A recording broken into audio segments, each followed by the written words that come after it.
अस्सलाम वालेकुम जी, आप सबको खुश आमदीद कहते हैं। एक और सुबह में उम्मीद करते हैं आप सब खैरियत से होंगे। मैं हूं आपके साथ हलीमा जुल्फ़िकार और मेरे साथ मौजूद हैं हुमायूं ज़ेब अब्बासी। उम्मीद है आप सब बिल्कुल ठीक ठाक टिप टॉप मज़े में होंगे और आज जिसकी सालगिरह है उनको सालगिरह बहुत बहुत मुबारक हो।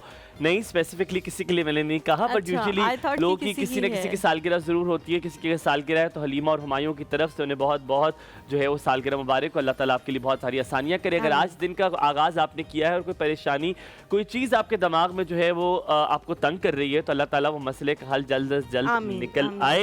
कल 11:26 पे ब्लू मून देखा गया पाकिस्तान में, जो कि तकरीबन 14% ज्यादा बड़ा होता है और 30% ज्यादा रोशन होता है आम चांद आपको ऐसा लगा देखने के बाद? ऐसा था अभी, because I saw it and usually मैंने उसको बहुत थोड़ी देर के लिए देखा क्योंकि कहते हैं कि उसके आई साइट के बड़े इफेक्ट्स होते हैं, तो मैंने इसलिए नहीं देखा ज्यादा देर। मैं ऊपर गया, मैंने एक बार देखा तो मुझे लगा कि हाँ ज्यादा रोशन है, लेकिन वो ज्यादा रोशन नहीं होगा। क्यों? क्योंकि आपके दिमाग में भी होता है, क्योंकि जब मैंने सोचा हुआ था कि ये ज्यादा रोशन होगा तो वो नहीं भी होगा, तो मुझे लग रहा होगा। सो तकरीबन 14% ये आज आपकी मालूमात के लिए इजाफा कर दूं। क्रिटिकली देखा उसको, लेकिन मुझे मतलब लगा कि शायद अगर हम किसी उससे देखें, किसी टेलीस्कोप से देखें तो शायद हमें ज्यादा फर्क लगे। तो हलीमा ये होता है तकरीबन 14% बड़ा और 30% ज्यादा रोशन होता है। और अगली बार ये आप कब देखेंगे? ये आप देखेंगे जनवरी 2037 में। इसके बाद ही बहुत अरसे के बाद ब्लू मून आप देखेंगे। होता क्या है ब्लू मून, यकीनन आपको इसकी डिटेल भी हम बताएंगे, लेकिन बड़ी थोड़ी बोरिंग सी डिटेल है, बड़ी साइंटिफिक सी डिटेल है। सो मैं जब पढ़ रहा था तो मैंने कहा किसी को भी नहीं शौक होगा सुनने के लिए, तो इट वाज वेरी साइंटिफिक। आज का जो मौजू आज इसके बारे में हम बात करेंगे वो है गुस्सा। हमें अक्सर गुस्सा आता है, हर कोई डिफरेंट तरीके से उसको रिएक्ट करता है, हर कोई उसको उसका या रवैया तब्दील हो जाता है या वो किसी चीज़ को पटक देता है। जैसे फॉर इंस्टेंस अम्मी, अगर अम्मी को गुस्सा आता है तो किचन से आपको आवाज आएगी कि अम्मी को गुस्सा आ गया। किसी बर्तन की जब बर्तन धो रही आवाज आएगी, हांडी की भी आवाज आएगी। लेकिन वो बड़ा साइंटिफिकली उसको करती हैं, बड़ा कैलकुलेटेड करती हैं, किसी भी ऐसी चीज को पटकने की हिम्मत नहीं करती जिसमें टूटने की सलाहियत और आपको उस साउंड से पता चल जाएगा ये गुस्से वाला साउंड है, ये आम साउंड नहीं है, ठीक है? अच्छा, आप क्या करती हो? ऐसा तो मैं रवैया तब्दील होता है आपका? मैं बस मुझे बहुत जब गुस्सा आता है मैं बोलना छोड़ देती हूँ। बोलना छोड़ देती हूँ। और आपकी शक्ल पे नजर आता है कि आप करती हो। और आप मेक श्योर करती हो कि वो नेगेटिविटी सब जगह घूमे और पता चले कि हलीमा को गुस्सा आया। नहीं हलीमा पता चल जाता यार, मेरा पता चल जाता होगा कि पूरे कमरे में पता चल जाए कि ये इंसान खफा है। ये एक अलग चीज है कि पता चल जाए, लेकिन कुछ लोग होते हैं जो अपनी हरकतों से बताते हैं कि हमें गुस्सा आया हुआ है, हमें गुस्सा आया हुआ है, तो वो मैं नहीं करने की कोशिश करती, लेकिन पता तो ऑब्वियसली चल जाता है। दूसरी बात ये कि आप लोग अब मुझे इतना जान गए हैं कि आप लोगों को और भी ज्यादा अंदाजा हो जाता है। अच्छा, गुस्से की जो इकसाम है उनमें से एक किस्म ये भी है कि जब आप नए नए जवान होना शुरू होते हैं और आपको गुस्सा आना शुरू होता है तो आप क्या करते हो घर में कि दरवाजे पटकते हो। ये होता है? मुझे पता आप अपने भाई की बात करना शेयर नहीं, आप कमरे में जाते हो और आप जोर से दरवाजा बंद करते हो कि हमारे दरवाजा बंद हो नहीं सकता। मसला ये क्योंकि सबके साथ वो लगा हुआ है तो वो खुद बंद होते हैं, तो आपको एक ताकत चाहिए कि उसको सलाम करने तो के लिए। अच्छा, मैं बताती हूँ, जब शुरू में ऐसा होना शुरू हुआ तो जनरली इंसान ये एक्सपेक्ट कर रहा होता है कि अब मैंने दरवाज़ा बंद कर दिया, अब थोड़ी देर कोई नहीं आएगा और मैं अंदर अपना कैथारसिस करूँगा। थोड़ी देर बाद दरवाज़ा खुलता था, नहीं मामा आती थी, तुम्हारी हिम्मत कैसे हुई है दरवाज़ा पटकने की?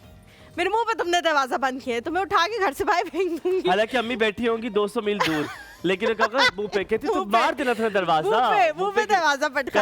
और मैं लेकिन उसके अच्छे असरात जो है वो अब शादियों के बाद पता लग रहे हैं मुझे। तो शादी के बाद ये होता है कि सास के सामने तुम नहीं पटकती, अब नहीं पटक, और अगर पटक तो वो तो फिर बहुत एक बड़ी चीज हो जाए ना, तो इस वजह से अब मुझे नहीं है आदत पटकने की, क्योंकि मुझे यही होता है कि कोई अगला बंदा जब आके आपको कन्फ्रंट करेगा कि हाउ डेयर यू कि आपने दरवाजा पटका है, तो फिर अब वो आदत खत्म। अच्छा, मैं क्योंकि रात को बेसमेंट में सोया तो बेसमेंट में थोड़ी ठंड ज्यादा होती है, ठीक है, बहुत ठंड और रात को तो मौसम भी इतना अच्छा था, तो मुझे बेसमेंट में बड़ी आवाज आई। मैंने कहा बेसमेंट में यूजुअली आवाज नहीं आती है, तो बहुत ज्यादा आवाज आई मुझे। मैंने कहा यार मुझे लग रहा है बहुत बारिश हो रही है, तो मैं बेसमेंट से गया, मैं जाके अपने ऊपर कमरा खोला तो मुझे देखा कमरे में तो बहुत हबस है, तो मैं वापस नीचे आ गया। अभी भी थोड़ी सी हब्स जो है वो कमरे में मौजूद है। कमिंग बैक टू द गुस्सा, हलीमा, कभी कभी हमें गुस्सा इस वजह से आता है कि काम हमने करना होता है, फॉर इंस्टेंस सुबह निकल के जाते हैं ऑफिस में, जिस तरह का एक्सपेक्ट किया होता है वो होता नहीं है। जो लोकल सफर करते हैं, पब्लिक गाड़ियों में सफर करते हैं, वो मिलता नहीं है। शौहर को जो बात कहा था उसने किया नहीं, तो इसके लिए आपको एक काम करनी पड़ती है। साइकोथेरेपिस्ट कहते हैं, मैं किताब पढ़ रहा था, कि माइंडफुलनेस होना चाहिए। अच्छा। माइंडफुलनेस यानी कि आपको अनएक्सपेक्टेड के लिए तैयार रहना चाहिए कि ये हो सकता है। जैसे फॉर इंस्टेंस अगर आप कहीं पे लेट जा रहे हैं तो आपको अंदाजा हो कि दूसरों का रवैया थोड़ा तब्दील होगा आपके लिए, रेडी हो आप, आप उसके लिए आप रेडी हो। और आज आप इस वजह से कह रहे हो कि आज आप रेडी हो, क्या आए थे? मैं ऑलवेज रेडी। मुझे तो 1 मिनट लगता है, पता है, मुझे सिर्फ पाउडर लगाते हैं मुंह पे और I am just ready. It's just not कि आपको भी कुछ और नहीं लगाते, आप भी पाउडर लगाते, but little bit more because आपका आई मेकअप भी होता है। आई मेकअप भी होता है और बाल भी जो है वो बनने होते हैं। दैट्स पर्सनल, आप पर्सनल जा रही हो। अच्छा, कल मुझे मेरी वालिदा ने कहा कि it was not in a good taste. मैंने कहा व्हाट हैपेंड? कहती कल आपकी किसी ने तारीफ की, उन्होंने कहा आपकी आवाज बहुत अच्छी है, तो आपने कहा हाँ आप मेरा ही शो देख रही हैं। मैंने कहा या दैट वाज फनी। कहती know that was not funny, कोई आपकी तारीफ कर रहा है, आप उसको बहुत अच्छे तरीके से लेना चाहिए। मुझे अच्छा नहीं लगा कि आपने उसकी रीजन मैं बता, मतलब मुझे भी कल लगा कि हमारा वैसे भी हम लोग बहुत लाइटर नोट पे शो करते हैं, लेकिन यूजुअल से ज्यादा लाइटर नोट पे हमारा शो था। उसकी बहुत बड़ी रीजन हमारे शायद गेस्ट भी थे, बहुत बिकॉज वो उस चीज को रेप्लिकेट कर रहे थे, बाउंस बैक कर रहे थे, उस पॉजिटिविटी को, उस लाफ्टर को और उस सारी चीज को, तो उसकी वजह से वो और ज्यादा एनहांस हो रहा था। पता है क्या, कल मुझे बहुत आपको शायद ये बात पता है कि मुझे तारीफ लेने में मैं तारीफ अच्छी तरह नहीं लेता। आपने कभी देखा होगा कि मैं उसको कुछ कर दूंगा या मजाक की तरफ ले जाऊं, कुछ कर दूंगा, मैं ये नहीं कहूंगा ओहो देखा, मतलब या तो मैं कहूंगा देखा मेरी तारीफें हो रही है, मतलब I will neglect that situation. तो कल ये हो रहा था कि वो इतनी हो रही थी कि, और दे वर सो स्वीट कि कल हुमायूं हलीमा, तो मुझे एम्बैरेसमेंट होना शुरू हो गई। तो आप देखिए कि आउट ऑफ एम्बैरेसमेंट क्या करते, मैं कहा 21 अगस्त को लगेगा ड्रामा, आप देखिए बुध के दिन। अच्छा ये कल मैं भी जब नीचे गई तो कुछ लोग ऑफिस के खड़े हुए थे, तो उनके साथ बात उन्होंने कहा बड़ा अच्छा, आज हमने आपका शो देखा, बड़ा अच्छा था ये वो। तो मैंने कहा हम लोग ना, मतलब हमें तंगी होने लग गई थी कि इतनी हमारी तारीफ हो रही है और वो बेचारे बैठे हुए, तो हम हर किसी को कह रहे थे कि भाई उनसे बहुत अच्छा लगा। अच्छा जी, हम ज़ैनब के पास चलते हैं। वालेकुम सलाम। क्या हाल है? मैं ठीक ठाक, आप दोनों बताएं कैसे हैं? Very well. मैंने अभी सोचा है कि कल आपके साथ मैंने करना है, कल मैं आपको मैसेज करूंगा कौन सा कलर पहनने लगा। चलें ठीक है, सही है, अगर मेरे पास वो कलर हुआ तो लेकिन आपने फिर ज़ैनब को थोड़ा जल्दी मैसेज, मैं पौने 8 करता हूँ, इससे पहले क्या आप उठो, मैं आपको उससे पहले मैसेज कर देता हूँ। हाँ, लेकिन मैं 5 बजे के लिए उठी हुई होती हूँ, तो आप मुझे 5 तो नहीं आपको मैसेज करने लगा, पौने 8 ही करूँगा, आप इतनी जल्दी तो नहीं, पौने 8 तक तो घर होगी। हाँ, पौने 8 तक घर होंगी। हाँ, चलो ठीक है। क्या बना रही हो आज? आज हम मलका के मसाले यूज करेंगे और उसके लिए हम चिकन 65 जो है हम आज बनाएंगे। और चिकन जो है 65 हम बनाएंगे। चटखारा टाइप होगा। Why it is called 65? To make it look wow. अच्छा, स्पाइसी की वजह से, स्पाइस लेवल की वजह से। ओह। और इसमें दूसरा ये कि हम दूध सेमिया बना रहे हैं। आज हम 2 चीज़ें बना रहे हैं। दूध सेमिया होंगी, और दूध सेमिया एक तो शीर खुरमा होता है, शीर खुरमा में छवारे डलते हैं, थोड़ा सा वो पतला होता है, इस तरह से खोया भी जाता है, लेकिन ये जो है ड्राई फ्रूट्स इसमें जाएंगे, दूध की इसकी मिकदार जो है ज़्यादा होगी, ये रनी भी होगा, तो हम दूध सेमिया बनाएंगे और साथ में दूध सेमिया से याद है, आपने कभी कुल्फी खाई है? कुल्फी? हाँ जी, कुल्फी खाई हुई है खास जगह की।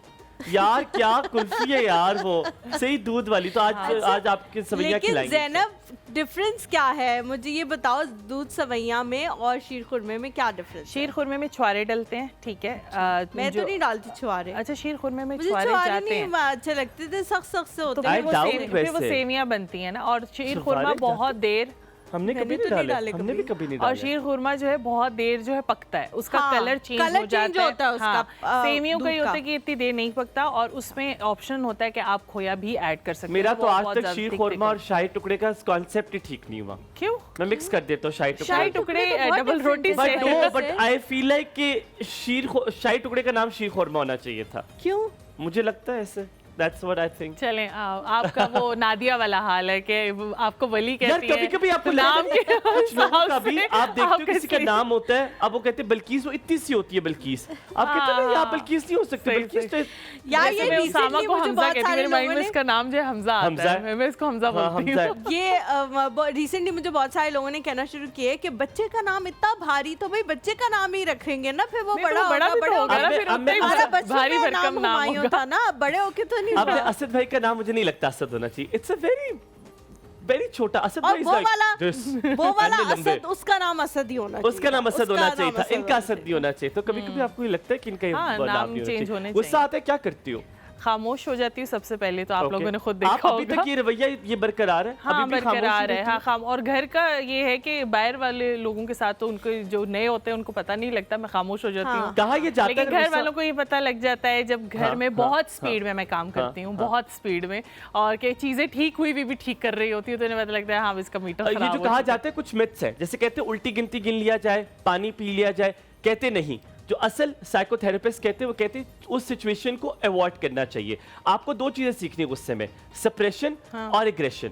गुस्सा करना गलत नहीं है, आपको पता है ये बात? ये दोनों गुस्सा काम नहीं करना आता। बिल्कुल गलत नहीं है। दोनों काम नहीं आपने आता। गुस्सा करना है, मर्द हो लेकिन आप इसलिए। नहीं अभी देखो मैं आपको बताता हूँ। है हमने ना, गुस्से की ज़ैनब? डेफिनेशन बयान डिफरेंट कर ली है। ऐसे ही हमने है। गुस्से की डेफिनेशन डिफरेंट बयान कर लिया है। जल्दी सुनिए, फिर से ब्रेक लेते हैं। सुनिएगा, जी। गुस्सा जो है वो आपने बड़ा औकात का गुस्सा करना है, लेकिन वो कैसे? अगर आप उस सिचुएशन में जिसमें आने लगा है उसको अवॉइड कर दें तो आप अगली बार जब वो बात समझाएंगे वो गुस्सा ही होगा, लेकिन आप बड़े बेहतर तरीके से बताएंगे, लेकिन वो अवॉइड करना ही तो नहीं आता। लेते ही यहाँ पे छोटा सा ब्रेक। आप देख रहे हैं एक और हुमायूं और हलीमा के साथ हमारे साथ होंगे एक प्यारे से मेहमान। कहीं मत जाइएगा, साथ रहिए।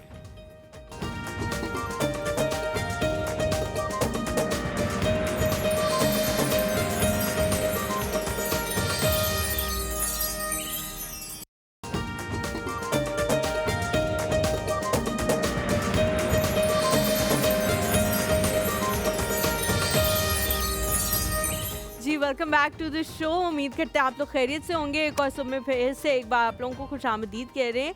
गुस्से के हवाले से मुझे लगता है जो बातें हुमायूं ने बताई हैं कि वो मैं उनसे एग्री नहीं करती। एग्री करती हो, आप कर लोग नहीं भी- सकती हो, ये बोलो। हाँ ठीक है, कह हाँ। सकते हैं कि मुझे लगता है कि हमारे माशरे में ये करना बड़ा मुश्किल है। तो आप लोगों ने भी कॉल करके इस गुफ्तगू का हिस्सा बनना है और हमें बताना है कि आप लोग इस हवाले से क्या सोचते हैं, किस तरह से अपने गुस्से का इजहार करते हैं और कौन सा तरीक़ेकार आप लोगों को बेहतरीन लगता है कि हाँ इसके ज़रिए से अगर अपने गुस्से का इजहार किया जाए तो कोई हार्म भी नहीं है, अगले बंदे को पता भी लग जाता है कि आपको गुस्सा आया हुआ है और कोई मसला भी दरपेश नहीं आता। बिल्कुल ठीक है? ठीक आप कह रही हैं। और आपको आज बताएं कि आज आप देख रहे हैं हमारे कप चेंज हो चुके हैं। हमें आपने देखा होगा कोई चीज पड़ी हुई है, उस चीज का कलर में नाम ओहो, भी लिया मेरा था। वो, इसे कहते नाम हैं नहीं याद। Vital T. वाइटल टी का जैसे कि मैंने आपको बताया अभी कि हमारे घर में बहुत जो है वो यूज होती है वाइटल टी। कौन और कौन सी वाली आप पीते हो? इनकी काफी फ्लेवर्स वगैरह भी हैं। यार हम टी, मैंने आपको अच्छा, टी टी, बोला, आप ढोरे तो नहीं हो? नहीं मैंने कहा शायद ग्रीन टी भी पीते हो। हाँ क्योंकि ग्रीन टी भी पीते हैं जा खाने के बाद, सकती है। और खाने के बाद वो भी करते हैं। That is very right. हम खाने तो के बाद इसलिए ग्रीन टी भी क्योंकि पीते उनकी हैं। ग्रीन टी भी है। अच्छा, वाइटल टी जो है वो एक ऐसा प्रोडक्ट है जो कि पंजाब के एक छोटे से शहर में हारूनाबाद में बारूबाद इन्होंने से शुरू हुआ यार। और उसके बाद बहुत ही जल्द इन्होंने बुलंदियों को छूना शुरू कर दिया, क्योंकि इनकी ना सिर्फ पाकिस्तान में सेल बहुत ज्यादा बढ़ गई बल्कि हर बैरून स्टोर में ममालिक पे आपको भी। वाइटल नजर आता है, मतलब आप जिस स्टोर में जाए वहाँ पे वाइटल की लंबी कलेक्शन आपको नजर और आती है। सबसे अच्छी जो मुझे इनके हवाले से चीज़ लगती है वो इनका कलर है, डिफरेंट बनाता है इनको हर किसी से, और फौरन से आपको पता लग जाता है कि वाइटल टी का जो है प्रोडक्ट यहाँ पे पड़ा हुआ है। पाकिस्तान से बाहर भी ये बहुत ज़्यादा एक्सपोर्ट की जाती है। 2005 से जी ये एक्सपोर्ट हो रही है और बहुत ही ज़्यादा डिफरेंट फ्लेवर्स में मौजूद है। दैट्स वाई मैं आपको कह रही थी कि आप कौन सा अच्छा वाला आज flavor मैं पीते हो। अपने वन ऑफ द फेवरेट जो कि जो है इनका ब्रांड का जो सब ब्रांड है, यानी कि सब ब्रांड एज इन कि इनके सब कैटेगरी का जो चीज़ है वो ये है, वाइटल टी का है। ये वाइटल टी का लेमन ग्रीन टी है। ये आज क्यों मैं इसके बारे में बता रहा हूँ, क्योंकि ये एक तो सबसे पहले हेल्थ बेनिफिट इसके बहुत ज़्यादा है। It is one of my favourite as well, क्योंकि इसमें लेमन फ्लेवर जब आप पियेंगे, आय हाय हाय, इसके बीच में जो आपको लेमन फ्लेवर आएगा, क्या मज़ेदार का लेमन फ्लेवर आता है। और ये एंटीऑक्सीडेंट भी है। अगर आपने जैसे ही खाना खा लिया है और आपने अपने आप को डिटॉक्स करना है, ladies and gentleman have this. मैंने थोड़ा सा चेंज किधर लगाओ, इस तरह कर लो, ऐसे कर लो, हाँ ऐसे कर लिया है। सो ये आपको मिलेगी eastern vital tea lemon green tea. ये जाइए स्टोर से जाके खरीदिए। It's an antioxidant as well, heart patients के लिए भी बहुत अच्छा है। ना कि सिर्फ ये, इसके बहुत सारे हेल्थ बेनिफिट्स हैं जिसकी वजह से आप अगर आप खाना खाते हैं तो आपको ये ज़रूर खाने के बाद ज़रूर पीनी चाहिए। और वैसे भी कोई मेहमान आ जाए, अब चाय का कौन दौर है, आप दें ग्रीन टी रखें, वो छोटे छोटे नहीं शीशे वाले कप होते, वो जैसे ग्रीन टी नजर आती है, ओए होए होए। इनके इसमें कितने कितने होंगे गैस करें? इसमें होंगे 30 बैग्स हैं। इसमें 30 बैग्स है। 30 ईच बैग्स बैग जो है 45 ग्राम्स का है। मुझे वाइटल टी की ग्रीन टी ज़्यादा इसलिए अच्छी लगती है कि इसमें हेल्थ बेनिफिट्स जो है वो भरपूर है। एंड आई थिंक कि आपको अब अपनी सेहत का ख्याल रख लेना चाहिए, जिस उम्र में हम सब पहुंच गए और ना। इस हवाले से तो हम बहुत दफा बात कर चुके हैं कि हम सबको जो है वो अपनी सेहत के हवाले से काम करना चाहिए। क्योंकि हलीमा, और इस it is तरह very के important, Pakistani it is very products जो हैं वो important, हेल्प करते हैं आपको। इट इज़ वेरी इंपॉर्टेंट कि वाइटल पियो, जिंदगी जियो। तो अगर आपने जिंदगी जीनी है तो वाइटल पिए और जिंदगी को भरपूर मजे लें। तो आपने याद रखना है, अगर आपका बच्चा कुछ सुन रहा है, आपने मामा का पकड़ लेना है पल्लू और कहना है मामा वाइटल पियो, जिंदगी जियो। चलो जी, मूविंग ऑन। अब आज हमारे मेहमान की तरफ जाते हैं। आज इनसे मुलाकात करवाने वाला हूँ, उनके लिए मैं आज बहुत सारी बातें करने वाला हूं, क्योंकि मुझे बड़े अच्छे लगते हैं लोग सेल्फ मेड इंसान। ना कि सिर्फ सेल्फ मेड इंसान, वो जो आउट ऑफ द बॉक्स सोचते हैं। रियल एस्टेट एक ऐसी वर्ल्ड है जिसकी एक बूम आया जब मैं कहता हूं कि दुनिया का हर बंदा, हर घर में अगर बेटी और बेटा हो ना हो, रियल एस्टेट का डेवलपर एक जरूर था उस घर में। ऐसा एक वक्त आया, हर किसी ने रियल एस्टेट में जो है वो छलांग लगाई, क्योंकि इट इज अमेजिंग। इन्वेस्टमेंट लोग कर रहे थे, पाकिस्तान में बहुत बेहतरीन उसके रिजल्ट्स मिल रहे थे। बट व्हाट हैपेंड एक्सीडेंटली कि बहुत सैचुरेशन हो गई, बहुत लोग आ गए रियल एस्टेट में। लेकिन ये जिनसे आपको मिलवाने वाला हूं, इन्होंने नया आइडिया लेकर आए।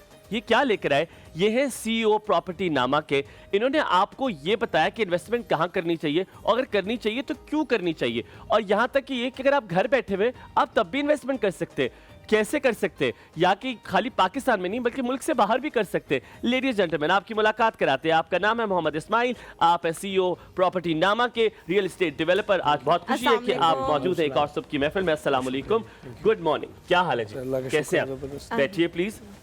मैंने कहा कि आज आप जैसा बोलूं, आप भी बहुत अच्छा बोलते हैं। मैं अक्सर आपकी YouTube वीडियोस देखता हूं, तो आप भी बहुत अच्छा बोलते हैं। तो कोई है थोड़ा सा पहुंच जाएंगे आप तक, एक वक्त आएगा कि हम मोहम्मद इस्माइल पहुंच जाएंगे। आप बहुत अच्छा बोल रहे हैं, और आप जिस तरीके से आपने वाइटल टी की तारीफ़ की है तो इसी तरह हम प्रॉपर्टी की तारीफ़ करते हैं और लोग ले लेते हैं।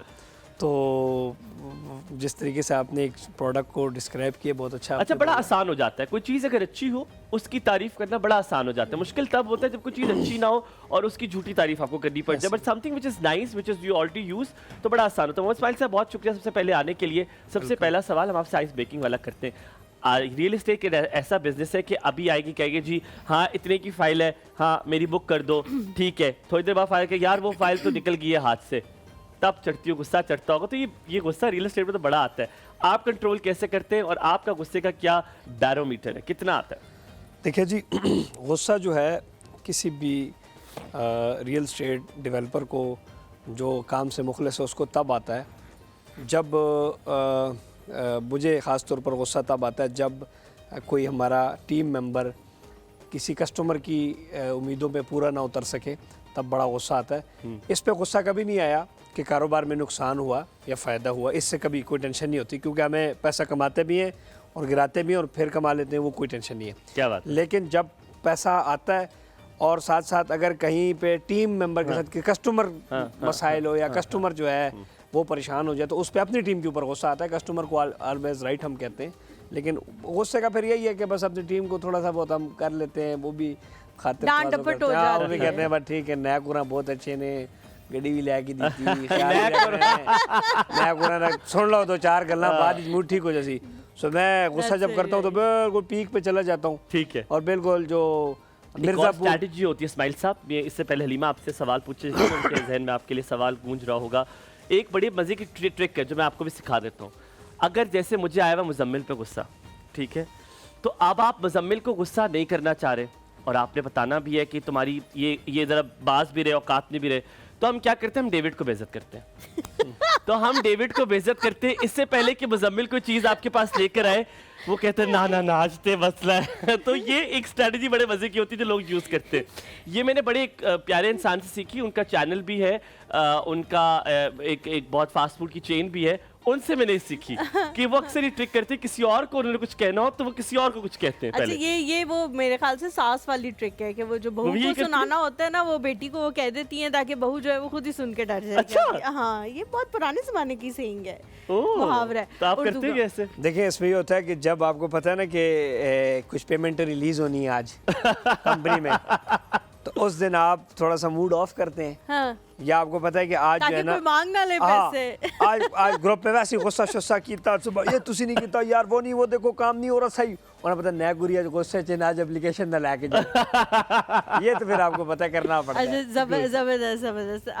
मुझे बताएं कि जैसा हुमायूं ने कहा कि बहुत सारी ये जो चीज़ें हैं, फाइल का सिस्टम बड़ा जो है वो अब आया है। फाइल आपको सस्ती मिल जाती है, उसके बाद आप उसकी जमा कराते रहते हैं, बहुत सारी चीज़ें इस तरह की होती है। क्या फ़ाइल ख़रीदनी चाहिए और उसके बाद उसकी जो थोड़े थोड़े अरसे के बाद इंस्टॉलमेंट्स हैं वो जमा कराते रहना चाहिए। बहुत सारे लोग जो है वो कहते हैं फ़ाइल ख़रीद ली थी फिर इंस्टॉलमेंट जमा भी कराते रहे, और इस तरह के लोग भी हैं हमारे पास जो कहते हैं कि सोने का क्या करना है लड़कियों ने, बेच बेच के फ़ाइलें ख़रीदो तुम लोग। तो खरीदनी चाहिए, और इंस्टॉलमेंट्स जमा कराने के बाद बहुत सारे लोग भी ये कहते हैं कि नहीं हमें नहीं मिला वो प्लॉट, और वो कह रहे हैं कि अब वो उस जगह पे नहीं है, अब किसी और जगह पे वो प्लॉट जो है वो ठीक है। इससे पहले कि आप इस सवाल का जवाब दें, आप वाइटल की तारीफ करते थे, बिल्कुल उल्टे हाथ पे आपके लिए भी वाइटल पियो जिंदगी जियो पड़ा हुआ है, और आपने पानी भी पीना है, चाय भी पीनी है। अगर आपको और कोई चीज़ चाहिए हुई तो वो आप घर जाके खा लें। आपने जो सवाल किया है कि फ़ाइल ख़रीदनी चाहिए या नहीं, देखिए फ़ाइल तो ख़रीदनी चाहिए। आज अच्छा। पाकिस्तान के अंदर जितने भी बड़े प्रोजेक्ट्स हैं, चाहे वो DHA है, चाहे वो बहरिया टाउन है, और ये मुअज्जिद हैं, मुजद्दिद जिसको कहते हैं, पायनियर्स हैं फाइल्स के, मलिक रियाज साहब, उन्होंने ये कॉन्सेप्ट लेके ये सिस्टम शुरू किया था। शुरू किया। और आज जो पूरा बहरिया टाउन है, उसके बाद फिर इस्लामाबाद में आप आएँ तो ये CDA इंस्टॉलमेंट्स पे आया, ये भी फ़ाइल थी पहले दिन, और दैन प्लॉट में गया। फिर इस्लामाबाद के अंदर बहुत बड़ा ब्रांड इस टाइम फैसल टाउन ग्रुप है, वो भी फ़ाइलें बेचता है। तो ये फ़ाइल में मसला नहीं है, ठीक है। मसला फ़ाइल बनाने वाला और जो बेचने वाले का मसला है। मसला डेवलपर्स का होता है। यानी कि अगर इस्लामाबाद के अंदर पिछले 8 साल में 60-70 हाउसिंग प्रोजेक्ट्स आए हैं, तो उसमें से डिलीवर्ड सिर्फ 10 प्रोजेक्ट्स होंगे। तो ये तो कस्टमर के ऊपर है कि वो अच्छे प्रोजेक्ट का इंतखाब करें। पे जाए। कि नंबर 1 सिर्फ एक NOC का कागज़ इज़ नॉट एनफ कि आप एक NOC का कागज़ RDA CDA का पकड़ें, बल्कि आप ये देखें कि इस डेवलपर का इससे पहले क्या ट्रैक रिकॉर्ड है, ठीक है। इसकी लेजेसी क्या है, इसके डिलीवरी टाइम्स क्या हैं, देन आप उसमें इन्वेस्ट करें। तो ये फ़ाइल का मसला नहीं है। फ़ाइल तो ये तो जैसे है ना, गाड़ी तो अच्छी चीज़ है, अगर आप फास्ट चलाएंगे गलती करेंगे तो एक्सीडेंट होगा, स्लो चलाएंगे तो मंजिल तक पहुंचेंगे। मोहम्मद इस्माइल, आप जो बात कर रहे हैं, आपने बड़ी खूबसूरती से ये बताया, जो हलीमा ने आपसे सवाल पूछा कि how one can make sure. आप सबसे पहले उनके प्रोजेक्ट्स देखते हैं, उनकी वेबसाइट पर जाके कौन कौन से डिलीवर किए, आप उनकी NOC का नंबर भी देखते हैं, वो जाके देखते भी हैं कि क्या ये NOC मिल गई और वो उतनी ही ज़मीन है जितनी वो बता रहे हैं। कभी कभी अभी आधी की NOC नहीं मिली होती और वो उसको भी लगा देते हैं। तो ये सारी चीज़ें देखना बड़ा ज़रूरी है।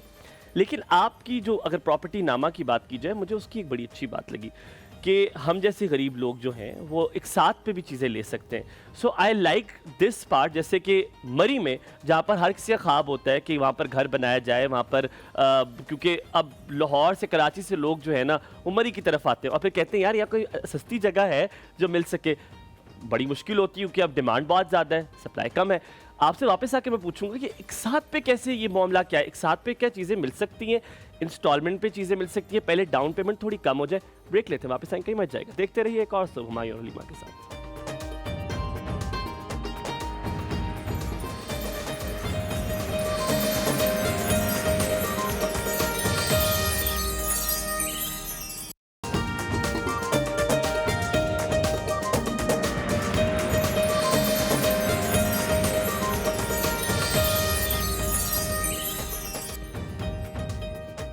जी ਤੁਹਾਨੂੰ ਲੈ ਕੇ ਗਸ਼ਨੇ ਆ ਸਮਰੀ मरी गेसो सा मरी यार गेसो। ऐसा ये लैंग्वेज ना बोले ना, मुझे समझ बिल्कुल नहीं समझ आती आती फिर। है। कुछ नहीं हो, आ जाती है। कुछ आज नहीं हो। बिल्कुल ये नहीं है, आप लोगों को नहीं आती भाड़िया सब कुछ आशने ने कहते कूर गेसे हो पूरा आशने हो कुछ आज नहीं, क्या पा करने हो।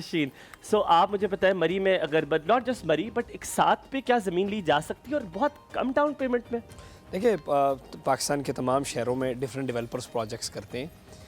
इस्लामाबाद के अंदर भी आप ले सकते हैं, आप मरी के पहाड़ों में भी ले सकते हैं, आप KP में भी ले सकते हैं। लेकिन बस लेने से पहले आपने ये देखना है कि वाकई उस बंदे के पास ज़मीन है। और इसमें सारी चीज़ों से पहले बंदे की सिर्फ जो बंदा प्रोजेक्ट का मालिक है उसकी क्रेडिबिलिटी और उसकी नीयत के ऊपर है। बस ये आपने देखना होगा। मतलब इसका कोई पैरामीटर नहीं है कि किसी डेवलपर को जज कैसे किया जाए, या कोई पैरामीटर नहीं है। सिर्फ अगर आपको ये अंदाज़ा हो जाए कि यार इसने पहले कोई काम सही किया और इसकी नीयत ठीक है। अदरवाइज़ ऐसा भी होता है कि बहुत अच्छे सक्सेसफुल होते हैं, आखिर में कोई ना कोई बांड मार के डेवलपर मुल्क से भाग जाते हैं और मसाइल उनके लिए पैसे लेके भाग जाते हैं। सो एक तो गुड लक भी होती है डेवलपर्स की। लेकिन सिंपल आप चाहे मरी है, चाहे इस्लामाबाद है, चाहे पूरा पाकिस्तान में कहीं पर भी, बस आपने देखना है कि ज़मीन उनके पास मौजूद है। और फाइल्स का सिस्टम अगर आप बाद में जाके RDA से अप्रूवल मिलती है तो फिर तो फाइल। एक ज़ाती सवाल भी है जो मैं आपसे ज़रूर करूंगा, लेकिन उससे पहले मैं अब थोड़ा सा बाहर मुल्क में जो आप इन्वेस्टमेंट करते हैं बहुत सारे हमारे लोग जो हैं जो दुबई में भी रहते हैं वो देख रहे होते हैं हमारा प्रोग्राम, इंटरनेशनली बड़ी हमारी फॉलोइंग है, लोग देखते हैं, तो उनके लिए ये सवाल है, ये जो पाकिस्तान आए हुए हैं वो इन्वेस्टमेंट करना चाहते हैं, लेकिन वो कभी कभी ये चाहते हैं कि इन्वेस्टमेंट वहाँ की जाए जो कि थोड़ा सेफ जोन है, जहाँ टैक्स जोन फ्री हो, जैसे दुबई है वहाँ पे टैक्स फ्री जोन है, वहाँ पर रेंटल्स बढ़ते जाते हैं, वहाँ प्रॉपर्टी का रेट बढ़ता जा रहा है, तो क्या अच्छी इन्वेस्टमेंट है टू इन्वेस्ट इन UAE, क्या यूनाइटेड अरब एमिरेट्स में अगर इन्वेस्टमेंट की जाए, आज हमारे जो लोग हैं जो साहिब इस्तात है, करनी चाहिए? देखिए पाकिस्तान के अंदर हम प्रोजेक्ट्स कर रहे हैं। अभी रिसेंटली 8-9 महीने पहले हमने UAE में प्रोजेक्ट शुरू किए टावर्स के। उसमें दो बातें हैं, एक तो यह है कि बहुत कम लोग हैं जो कि अफोर्ड कर सकते हैं UAE। सो हमारा तो मेन स्लोगन है कि इन्वेस्ट इन पाकिस्तान, क्योंकि ज़्यादातर लोगों का बजट्स कम है, लेकिन जिस बंदे के पास बजट है पूरी दुनिया में वो UAE में इसलिए भी इन्वेस्ट करता है। या हमारे साथ अगर जो हमने उमर टावर 1 अजमान प्रोजेक्ट शुरू किया, वो हमारा 48 हॉर्स के अंदर पूरा एक टावर सोल्ड हुआ, अब टावर 2 शुरू किया, और इस तरह टावर्स, वो 10 टावर्स का हमारा प्रोजेक्ट है अजमान में। और वो जस्ट हमारा स्टेटस के ऊपर बिका, और ये हमारा रिकॉर्ड है कि हमने सिर्फ क्रेडिबिलिटी पे, क्रेडिबिलिटी के लोगों ने पैसे दिए, हमें बल्दिया से अभी अप्रूवल वो चीज़ें भी नहीं थी मिली, और अब still in pipeline and with in 1 month हम उसको क्लियर अप कर जाएंगे। सॉइल टेस्ट हो गया हमारे पास, लेकिन वो आपको आजमा चुके होंगे ना, वो इसलिए उन्होंने इतना जल्दी आप पे अब वहाँ पर बेसिकली क्या है कि एक चीज़ देखें ना, यहाँ पर बेसिकली क्या है कि वहाँ पर अब जो 5.6% रेंटल यील्ड है, 17 से 18% एनुअल रिटर्न्स है, काफ़ी अच्छा जा रहा है। फिर दूसरा, हम अगर उस तरफ मूव किया अजमान, वो दुबई से थोड़ा सा इसलिए मुझे बेहतर लगा क्योंकि दुबई में रेट बहुत ज़्यादा हाई है। जब बहुत हाई रेट होता है तो वो जूस कम बचता है, हाई पे क्रिएट होती है आर्टिफिशियल। हाँ, थोड़ा सा मैं उस तरफ मूव किया कि यार अगर एक चीज़ 1 मिलियन दरम की है तो वाई नॉट मैं 3-4 लाख दरम में लोग को दे दूँ। सो हमने थोड़ा सा मीडियम तबके को वहाँ पे टारगेट किया, 1 BHK 2 BHK, इसलिए लोगों ने पसंद भी ज़्यादा किया, उसमें लोगों ने लिया भी। अब टावर 2 और इस तरह टावर 3, वो हमारे उसमें जो टोटल 10 टावर्स का प्रोजेक्ट है, उसमें G+21 का भी हमारा है, G+5 भी है, G+6 भी है। Is it safe to invest in UAE? मतलब इट्स द बेस्ट इन्वेस्टमेंट? वो तो बिल्कुल आपको बांध के रखते हैं, वहाँ पे तो आप नहीं कर सकते। हाँ, लेकिन अल्हम्दुलिल्लाह अगर पाकिस्तानी करना चाहे तो वहाँ भी दूसरबाजी कर सकते हैं। हाँ, मतलब आई हैव एन ऑप्शंस कि मैं कर सकता हूँ। अच्छा, मैं पैसे लेके नसल जाए, मतलब हर बंदे के पास वहाँ पर ऑप्शंस हैं।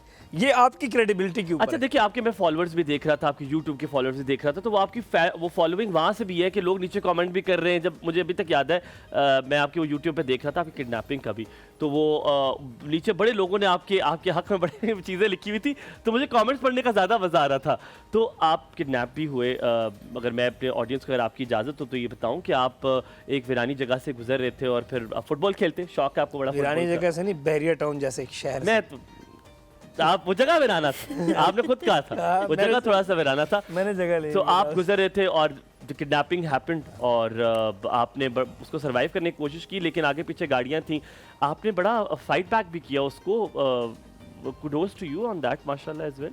देखिए, मैं ये समझता हूँ कि मैं पाकिस्तान के अंदर वो खुशनसीब इंसान हूँ जिसको अल्लाह ने इस से गुजारा भी, और इस मुल्क के अंदर मुझे इंसाफ भी मिला है, माशाल्लाह। और the credit goes to law enforcement agencies and credit goes to specially Punjab police, जो पाकिस्तान के इदारे हैं। अगर ये काम करना चाहें तो ये बस बेहतरीन काम कर सकते हैं। मैं फ़ुटबॉल खेल के आ रहा था 17 नवंबर को रात 8:30-9 बजे, तो अचानक मेरे सामने एक गाड़ी खड़ी हुई, तो मैंने उसको हिट करने की कोशिश की और मैं निकलने लगा, लेकिन पीछे भी गाड़ी थी। अरे वो, और तो पीछे किया तो पीछे लगी।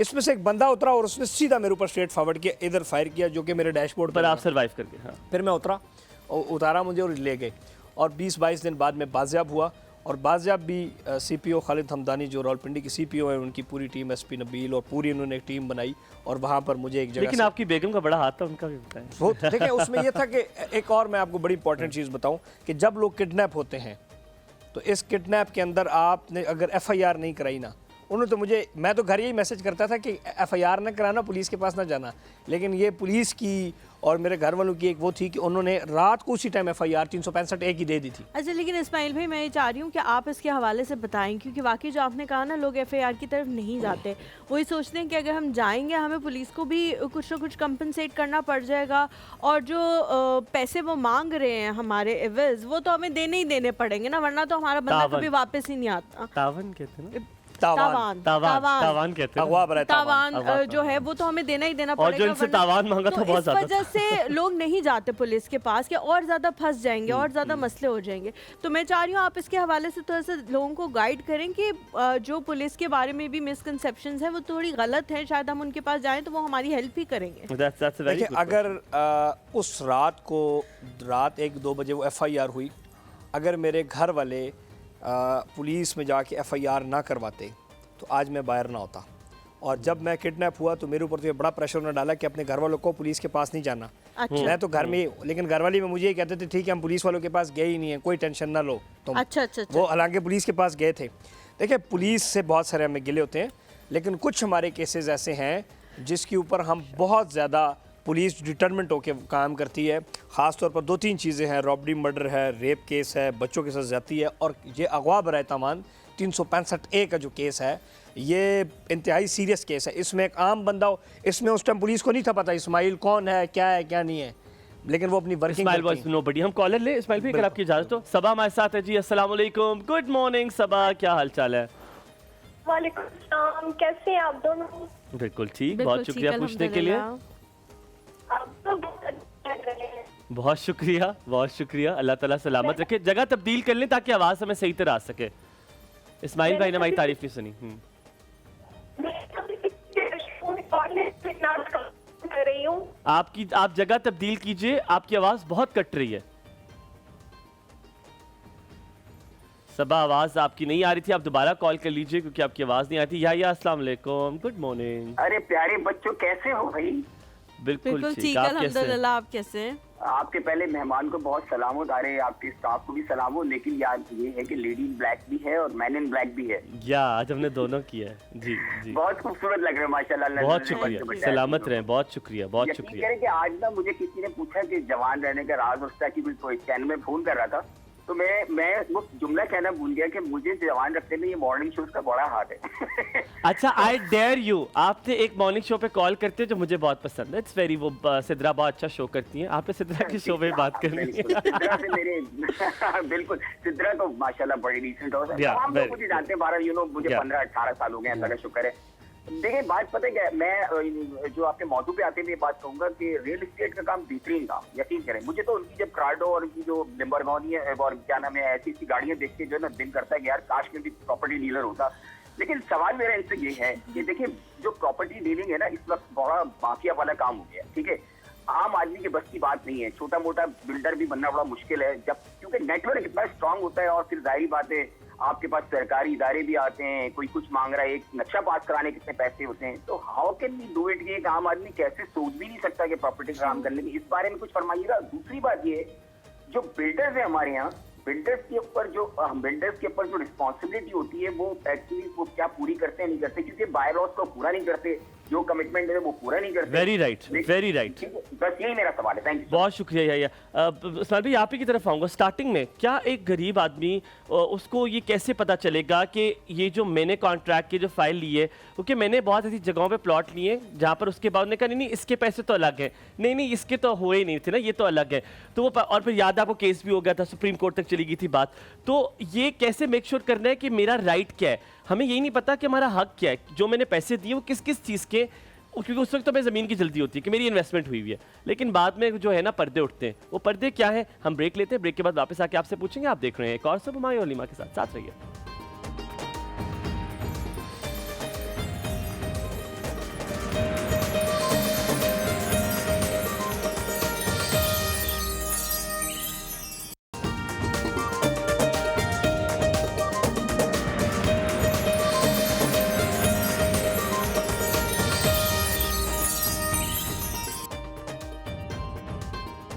जी welcome back to the show. हम लोग बात कर रहे हैं मोहम्मद इस्माइल साहब से। आप लोग भी कॉल करके रियल एस्टेट के हवाले से कुछ पूछना चाहते हैं तो पूछ सकते हैं। याहिया की कॉल आपने वैसे सवाल हाँ, भी मैंने पूछा था। सवाल आप पहले पूछा था पूछो, आपसे फिर हम याहिया के वो सवाल पर्दे कैसे उठाते हैं कि ये मैंने पैसे दिए फाइल के, जस्ट लेट्स से 3 लाख रुपए फाइल के दिए, मैं देता जा रहा हूँ इंस्टॉलमेंट। उसके बाद पता चलता है कि नहीं प्लॉट के नंबर के पैसे तो अलग है, कॉर्नर के तो अलग है, प्लॉट के ऊपर ईंट रखी जाएगी उसके, मतलब मैं जस्ट जो for the sake of joke कह रहा हूँ कि बहुत सारी चीज़ों के पैसे तो ये मुझे अपने राइट का कैसे, मुझे अपने हक का कैसे पता चलेगा? देखिए, एक तो ये कि हम रेगुलर वीडियोस के अंदर ये बताते हैं कि प्लॉट कहीं पर भी आप लेंगे तो कौन कौन सी प्राइसेस हैं। इंस्टॉलमेंट पे आप कहीं भी प्रॉपर्टी ले रहे हैं तो कॉस्ट ऑफ लैंड अलग होती है, डेवलपमेंट चार्जेस अलग होते हैं। डेवलपमेंट चार्जेस सोसाइटीज़ अलग रहती हैं, कॉस्ट ऑफ लैंड अलग रहती है। डेवलपमेंट चार्जेस फिर आजकल एक चला हुआ है कि 2 से 2.5 लाख रुपए पर मरला सोसाइटी लेती है तमाम किस्तों वाली फ़ाइलों पे। इसके अलावा फिर यूटिलिटी चार्जेस अलग होते हैं, बिजली पानी गैस के। पोजेशन चार्जेस अलग होते हैं, वो होते हैं जब आपने प्लॉट का पोजेशन लेना हो। हाँ जी, हाँ और फिर मैप चार्जेस होते हैं अगर आपने नक्शा जी, बनाना हो। बिल्कुल ऐसा ही है। तो ये वैसे ही है जैसे बच्चा स्कूल में दाखिल होता है तो वो कहते हैं किताबें भी हमसे लो, लंच भी हमसे लो, चीज़ें भी लो, उसके पैसे आज कलर डे वो डे। तो ये एक सिस्टम बनाया गया, लेकिन इसके बगैर सिस्टम नहीं चल सकता। इस्माइल भाई, इसी में एक छोटा सवाल है। ये अगर आपने फाइल सिस्टम देखा हो, आपने जो लड़के रखे होते हैं आप लोगों ने आगे, अब वो एक दौड़ में उन्हें है क्योंकि 50,000 एक फाइल से बचता है, वो सारी चीज़ें डिटेल बताते ही नहीं है, क्योंकि उन्हें होता है कि यार हमने आप समझ रहे हैं मैं क्या कह रहा हूँ। तो उन लड़कों को एथिक्स गाइड करने वाला कौन है? उन्हें ये क्यों नहीं वो दिखाते कि एक पेपर मिल जाए जिसमें लिखा हो कि ये चीज़ें हैं। अब मुझ बेचारे गरीब को क्या पता कि कौन सी चीज़ें हैं कि नहीं। आयशा कॉल लेते, फिर आप इसका बताइएगा। अस्सलाम वालेकुम। वालेकुम सलाम। हलीमा कैसी हैं? मैं बिल्कुल ठीक हूँ अल्हम्दुलिल्लाह, आप कैसी हैं? जी मैं भी ठीक हूँ अल्हम्दुलिल्लाह। मायूं भाई अस्सलाम वालेकुम। वालेकुम अस्सलाम, कैसी हैं आप? मैं पता है क्यों हंस रहा हूँ? हाँ आपने पहले हुमायूं कह लगी, फिर कहा नहीं मैं बाद में लेती हूँ, जिस साउंड से लेती है आप करने लगी थी, मेरा नाम पहले लेने लगी थी, हाँ तो उन्होंने रोक लिया कि नहीं उस तरह लेते। बिल्कुल आज ठीक, माशाल्लाह बहुत प्यारे लगे, ब्लैक को ब्लैक बहुत Thank you शुक्रिया, जी, बहुत शुक्रिया, सलामत रहिए, बहुत बहुत शुक्रिया। शुक्रिया, बहुत शुक्रिया। बहुत अच्छे लग रहे हैं माशाल्लाह। अस्सलाम वालेकुम ज़हरा, कैसी हैं? क्या पका रही हैं आज? वालेकुम सलाम जी, मैं ठीक ठाक, आप बताएं आप कैसी हैं? अल्हम्दुलिल्लाह आप लोगों की दुआओं से मैं ठीक हूँ। आप जैनब पे कैमरा मारे, मैं आपको दिखाता हूँ। ये है जैनब का गुस्से वाला चेहरा, नहीं, जिसपे क्यों ये गुस्से फेक वाला? कर रही है, हंस रही है, आज उसको गुस्सा आया हुआ है। ये इसके गुस्से वाला चेहरा है। मुलाहिजा फरमाइए, जैनब गुस्से में।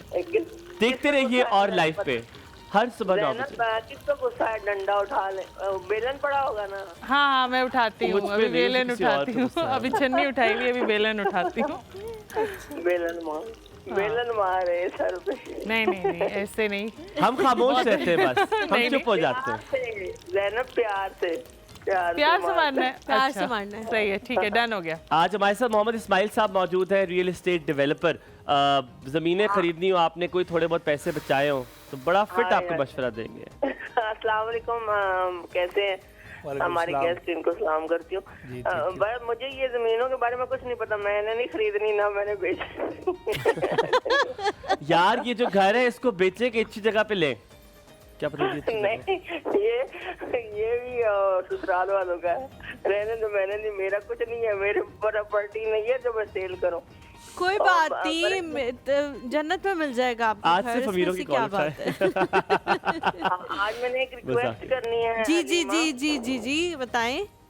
आज मेरे ना फेवरेट हैं तुसीक हैदर ना, जो इस्लामाबाद में होते हैं। हाँ। तो उनको तो इनवाइट कर सकते हैं ना? वो अपना मॉर्निंग शो कर रहे हैं, आप उनको देख लिया करें। शुक्र हमसे पहले करते हैं, आराम से देखा करें। वो 7 से लेकर यहाँ 9 पे- बजे तक लगते हैं, उनका वजीफा वहाँ लगा। नहीं उनका खत्म हो गया, हो जाता है, फिर आ जाएंगे।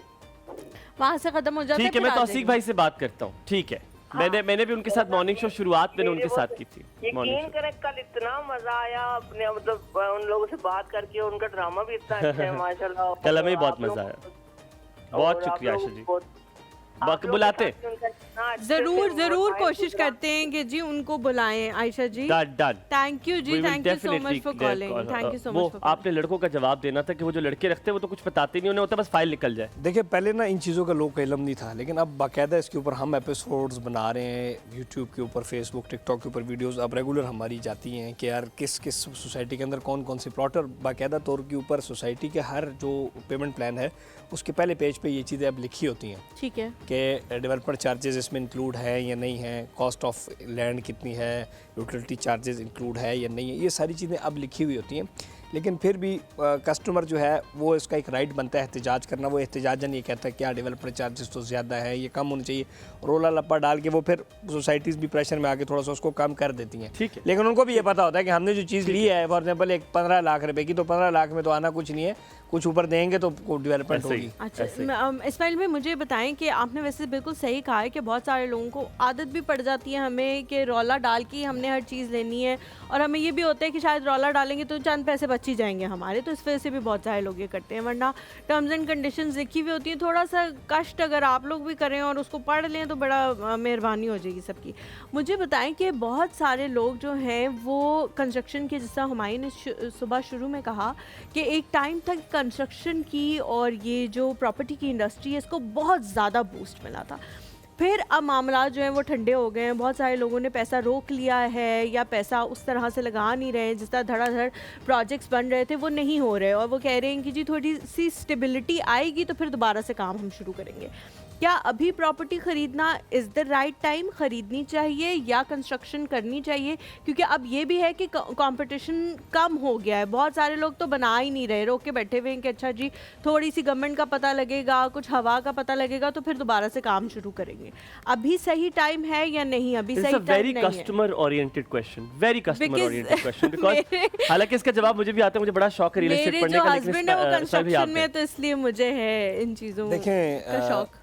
ये आपने बूस्ट की बात की, थोड़ा सा मैं इसका 4-5 मिनट में बताता हूँ कि रियल स्टेट एक साइकिल होता है, ठीक है ना। ये पूरी दुनिया के अंदर एक साइकिल चलता है। 2019 के अंदर और 20 के अंदर जो रियल स्टेट का हाल दुबई में था, वो दुनिया का सबसे बुरा हाल रियल स्टेट का दुबई में था। आज वो बहुत ऊपर, ठीक है। फिर उसके बाद जब यूक्रेन और रशिया की वॉर शुरू हुई तो जो हाल आपका यूके का हुआ वो आप सबके सामने है। तो पूरी दुनिया के अंदर एक रियल एस्टेट का साइकिल चलता है, और वाइस वर्सा पाकिस्तान का हाल 2019 और 2020 में बहुत अच्छा था। फिर जनरल मुशर्रफ के दौर में रियल एस्टेट ने बहुत बूम पकड़ा। आसिफ अली जरदारी साहब जब प्रेसिडेंट ऑफ पाकिस्तान थे लास्ट टाइम, बहुत रियल एस्टेट ने बूम पकड़ा। सो रियल एस्टेट का बूम पॉलिटिकल अटैचमेंट नहीं है, के साथ नहीं होता कि पॉलिटिकली कुछ होगा या वैसा कोई नया प्राइम मिनिस्टर या ये होगा या नया पाकिस्तान बनेगा तो तभी कोई, ये एक साइकिल में चलता है और इस साइकिल के बाद रियल स्टेट अपना वो एक जोर पकड़ती है। सो इसलिए जब तक, और दूसरी बात यह है कि आपने कहा कि जी खरीदनी चाहिए नहीं खरीदनी चाहिए, तो रियल स्टेट जब डाउन हो तो खरीदनी चाहिए। हमारा मसला क्या है, देखिए हमारा मसला ये है कि 2019-20 में लोगों ने 25-25 लाख प्रॉफिट के ऊपर लोग फाइल खरीदी, और ये आज भी जो फाइल लेवल पे है ये 10 लाख प्रॉफिट पे जाएगी, ये पूरा पाकिस्तान आएगा, हमारे पैर भी दबाएगा, घोड़े भी पकड़ेगा और फाइल भी। I want you to hold your thought here। हम यहाँ पे ब्रेक लेते हैं, ये आपने बड़ी मजे की बात की, इस बारे में हम बात करते हैं, लेकिन यहाँ थोड़ा सा ब्रेक लेते हैं, वापस आए।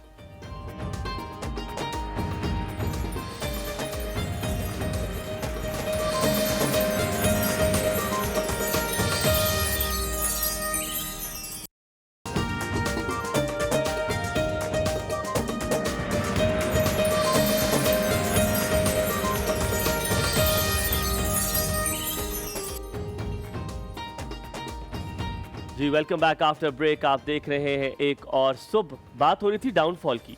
सबसे ज़्यादा मज़ेदार टाइम होता है अगर आपने प्रॉपर्टी खरीदनी है, आपको पसंद का भी मिलेगा, आपको अच्छा रेट भी मिलेगा और प्रॉफिट मार्जिन ज़्यादा होगा। अगर आप सुन रहे और आप तब लेते जब बूस्ट आता है, तब आपको हज़ारों में मार्जिन मिलता है, एक बहुत हो गया तो लाखों मिलेगा।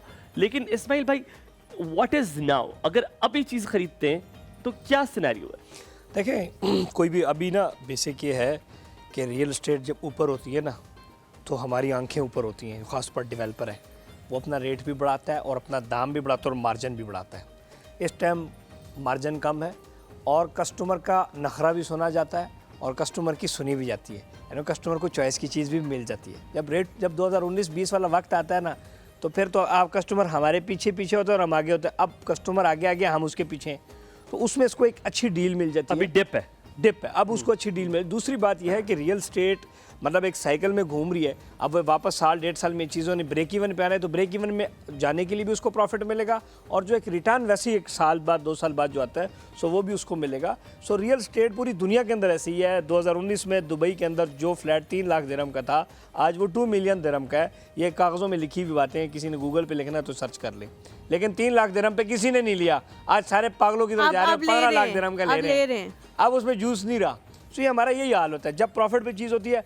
ये हमारे लोग ना बेवकूफ़ हैं, ये इनकी साइकी के साथ डेवलपर और हम खेलते हैं, ये सब खेलते हैं। ये प्रॉफिट का गेम हम चलाते हैं तो सारे आते हैं, वो प्रॉफिट चल रहा है 20 लाख प्रॉफिट, और खैर सर खैर है 15 लाख प्रॉफिट पे प्लीज़ फाइल दे दें, हम दे देते हैं। लेकिन अगर आप कहो ना कि लेवल पे ले लें, कोई प्रॉफिट नहीं, हम आपको नहीं, हाँ, नहीं लेते। कहना जी फारग नहीं ये कहाँ चलेगी। इस बार भी हम यहाँ पे कॉल लेंगे, लेकिन जो सॉरी प्लीज अस्सलाम वालेकुम।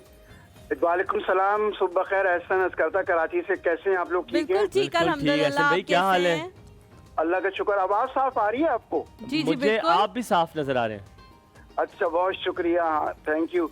अच्छा, आज आपने एक ऐसा प्रोग्राम किया है जो बहुत ज़रूरत थी। हम हर जगह देखते हैं, हमारे जितने भी खूबसूरत शहर हैं, कराची, लाहौर, हर जगह प्रॉपर्टी का एक वो है, लोग मकान, फ्लैट, प्लाट, इन्वेस्टमेंट का और चीज़ें लेना चाहते हैं। अच्छा, आपके मेहमान से मैं थोड़ा सा ये जानना चाहता हूँ, जैसे हम यहाँ देखते हैं प्रोसेस पूरा है कि पहले आप उसकी प्रॉपर्टी, अगर आप कोई मकान ले रहे हैं या फ्लैट ले रहे हैं तो आप उसका पहले फोटो कॉपी लेके कुछ पैसे टोकन मनी देके वेरिफिकेशन होती है, फिर अगर वो सही है तो सेल एग्रीमेंट होता है, फिर सेल डीड होती है, रजिस्ट्री होती है, फिर अपने नाम मोटेशन या ट्रांसफर, पूरा प्रोसेस जो है हम देखते हैं वो होता है। लेकिन मेरा सवाल ये कि हम ये देखते हैं कभी कभी एक ही बहुत से लोग अपना मकान या अपनी प्रॉपर्टी बेचने के लिए मुख्तलिफ प्रॉपर्टी एजेंट से कह देते हैं, तो वो सब जो है उसके लिए आपस में भी वो उनका एक ताल्लुक होता है कि भाई ये ले जाएं, और फिर उसमें जब हम खरीदते हैं तो फाइल को चेक करना और ये चीज़ें के लिए क्या क्या अहम बातें देखिए। दूसरी बात ये कि तमाम चीज़ें ऑलमोस्ट कंप्यूटराइज हो चुकी हैं, लेकिन मैं देखता हूँ प्रॉपर्टी के बारे में कोई ऐसा ऑफिस या रजिस्ट्रार या कहीं ऐसा है कि हम किसी प्रॉपर्टी के बारे में, मकान खरीद रहे हैं, फ्लैट खरीद रहे हैं, उसके बारे में मालूम करें, उसका नंबर दें तो उसकी पूरी कंप्यूटराइज डिटेल आ जाए कि कब बना था, किसको बिका है, या इस पे कोई टैक्स तो नहीं रहता, इस पे ड्यूज तो नहीं है। तो ऐसा कोई कंप्यूटराइज ये सारा निजाम हो चुका है प्रॉपर्टी का, या अभी हो रहा है या नहीं हुआ है? ठीक है, इट्स अ वेरी गुड सवाल जी, वेरी गुड सवाल। Thank you ji, thank you so much जी भाईजान, शुक्रिया। आपने सवाल ओनरशिप का पूछा है कि आपने बड़ा तफसील में सवाल पूछा। शॉर्ट में आपने ये पूछा है कि आप ये कैसे चेक कर सकते हैं कि ये प्रॉपर्टी किसके नाम है, या आपके पास कौन सा ऐसा कंप्यूटर है जिसमें आप बटन दबाएं और आपको पता लगे घर किस किस को बिका है। देखिए, दो चीज़ें हैं। अगर आप किसी हाउसिंग प्रोजेक्ट के अंदर, जो कि बड़े हाउसिंग प्रोजेक्ट्स हैं पाकिस्तान के अंदर, उसके अंदर कोई प्रॉपर्टी ख़रीद रहे हैं तो उसमें तो आप हेड ऑफिस में जाते हैं, और अगर आपको कोई प्रॉपर्टी बेचना चाह रहे हैं वहाँ पर उस दो बटन मार के वो आपको बता देगा कि वाकई ये बंदे की प्रॉपर्टी है या नहीं है, और आया इसमें ड्यूज़ क्लियर हैं या नहीं क्लियर। पहली बात। दूसरी बात, अगर आप मिसाल के तौर पर किसी लोकल बॉडी के अंदर प्रोजेक्ट लेते हैं तो आप उधर की मकामी तौर पर अगर टीएम है, डिस्ट्रिक्ट काउंसिल है, तो वहाँ पे आप उसकी रजिस्ट्री इंतकाल चेक कर सकते हैं। तीसरी बात ये, अगर आप किसी ज़मीन ख़रीद रहे हैं दूसरी किसी ओपन एरिया में, तो फिर आप उसका खेवट, खसरा नंबर वो मकामी पटवारी से पूछ सकते हैं। ये तीनों चीज़ें हैं। लेकिन पाकिस्तान के अंदर ऐसा कोई सिस्टम नहीं है कि आप कंप्यूटर पर बैठ कर एक पूरे पाकिस्तान के सिस्टम को एक जगह से देख सकें। सारा सिस्टम कंप्यूटर पे है। लैंड रिकॉर्ड सेंटर पंजाब के अंदर, केपी के अंदर, सिंध के अंदर, हर जगह है लैंड रिकॉर्ड, सारा डाटा मौजूद है। लेकिन वो उसके अपने अपने ज़िले, अपने अपने शहरों के ऑफिस है, वहाँ से आप वहाँ जाके आप वेरीफाई कर सकते पटवारी के हैं पास और चेक कर सकते हैं। वरना और पटवारी के पास। अदरवाइज फिर आप पटवारी के पास जाएंगे, अगर पुराना है, कंप्यूटर पे नहीं चढ़ा हुआ, तो फिर इंतकाल और बाकी गर्दावर की किताबों में। ठीक है, अजरा की कॉल लेते हैं, हमारे साथ अजरा मौजूद है। अस्सलाम वालेकुम अजरा जी, क्या हाल चाल है? अस्सलाम वालेकुम हुमायूं एंड हलीमा, कैसी हैं आप? अल्हम्दुलिल्लाह, मेरे बच्चा ठीक है। आप लोग? अल्हम्दुलिल्लाह, अल्लाह का शुक्र जैनब है। को बहुत सलाम, आपके गेस्ट को बहुत सलाम, बहुत सबको। तो मुझे आपने आज गुस्से का टॉपिक रखा है। टॉपिक तो बहुत अच्छा है। मुझे गुस्सा आता है हर झूठ पर, हेरा फेरी पर, और जब आप कॉल करते हैं। हम कॉल नहीं काटते खुदारा, ये पीछे नहीं से नहीं, कॉल हम ही काट आप हम ही काटते हैं, क्योंकि हम तो टेलीफोन के आपकी टांगी क्यों कांपने लग गई है उनके गुस्से की बात से? हम तो टेलीफोन हम कहाँ काटते हैं, हमारी इतनी औकात है टेलीफोन आपकी काट सके? आप बड़े लोग हैं, बड़े लोग की कॉल नहीं करते। इतना दिल चाहता है आप लोगों से बात करने के लिए, लेकिन जब आप कॉल कट जाती है तो मुझे बड़ा गुस्सा आता है। आज आप लंबी बात करें मुझसे, पूछिए मेरे बारे में। मुझे असल में ये कहना था कि ये रियल एस्टेट में ही मेरा बेटा है छोटा, वो उसका बड़ा अच्छा काम था यहाँ पर, माशाल्लाह बड़ी अच्छी जॉब थी। लेकिन इस झूठ की बिना पे आस्ता आस्ता करते करते वो जनरल मैनेजर की पोस्ट में था, उसकी ये पोस्ट खत्म हो गई, उसकी कंपनी खत्म हो गई, वो लोग सारा वाइंड अप करके पता नहीं कहाँ बाहर मुल्क में, दुबई में कहाँ शिफ्ट हो गए। जो मेरे बेटे ने कमाया था, जो कुछ भी था, वो अभी तक कुछ भी नहीं मिला। तो हमें बड़ा रियल एस्टेट का आजकल तो काम कुछ अच्छा नहीं जा रहा, ना सेल्स का ना परचेज का। लेकिन बहरहाल हमें बड़ा दुख होता है कि ये झूठ की बिना पे ये लोग इस तरह क्यों करते हैं। इतने अरसे का जो बच्चा का कमाया हुआ वो सब खत्म हो गया, आज उसकी अभी तक कोई जॉब नहीं लगी है, और इस कंपनी का जो केस है वो नैब में चल रहा है। तो आपसे यही रिक्वेस्ट है कि प्लीज़ ये झूठ की बुनियाद पे कोई भी कारोबार हो, चाहे वो रियल एस्टेट का हो या कोई भी हो, कम से कम झूठ की बुनियाद पे कोई भी काम ना कीजिए प्लीज़। अजरा जी, आपसे इस्माइल भाई कुछ पूछना चाह रहे हैं। जी जी देखें जी, आपने बड़ा अच्छा सवाल किया है। वो हम ये एक मंतक हमेशा मशहूर होती है कि रियल एस्टेट में झूठ बोला जाता है, लेकिन रियल एस्टेट में सच भी बोला जाता है। देखें, आप जाहिर बात है नैब के अंदर जहाँ आपका बेटा काम कर रहा था, और नैब में केस इसीलिए लगा है कि उन्होंने फ्रॉड किया, गबन किया है और माली गबन लोगों के साथ की है। तो हमारे ऊपर तो नैब का केस नहीं है, ना FIA का केस है, ना आज तक सिंगल पर्चा है। मतलब मैं ओवरऑल आप देखें, आपको बता रहा हूँ ना, एज ये जो इंडस्ट्री है ये ख़राब नहीं है। इस इंडस्ट्री के अंदर बहुत सारे और 2 नंबर मुनाफिक लोग भी हैं। कहने का मकसद उनका ये था रियल एस्टेट खराब नहीं, जिन लोगों के साथ काम किया बस आपके बेटे ने, जिसके मेरे साथ मेरे अल्हम्दुलिल्लाह 200-250 बंदा काम कर रहा है और एवरीवन इज़ अ मिलियनेयर।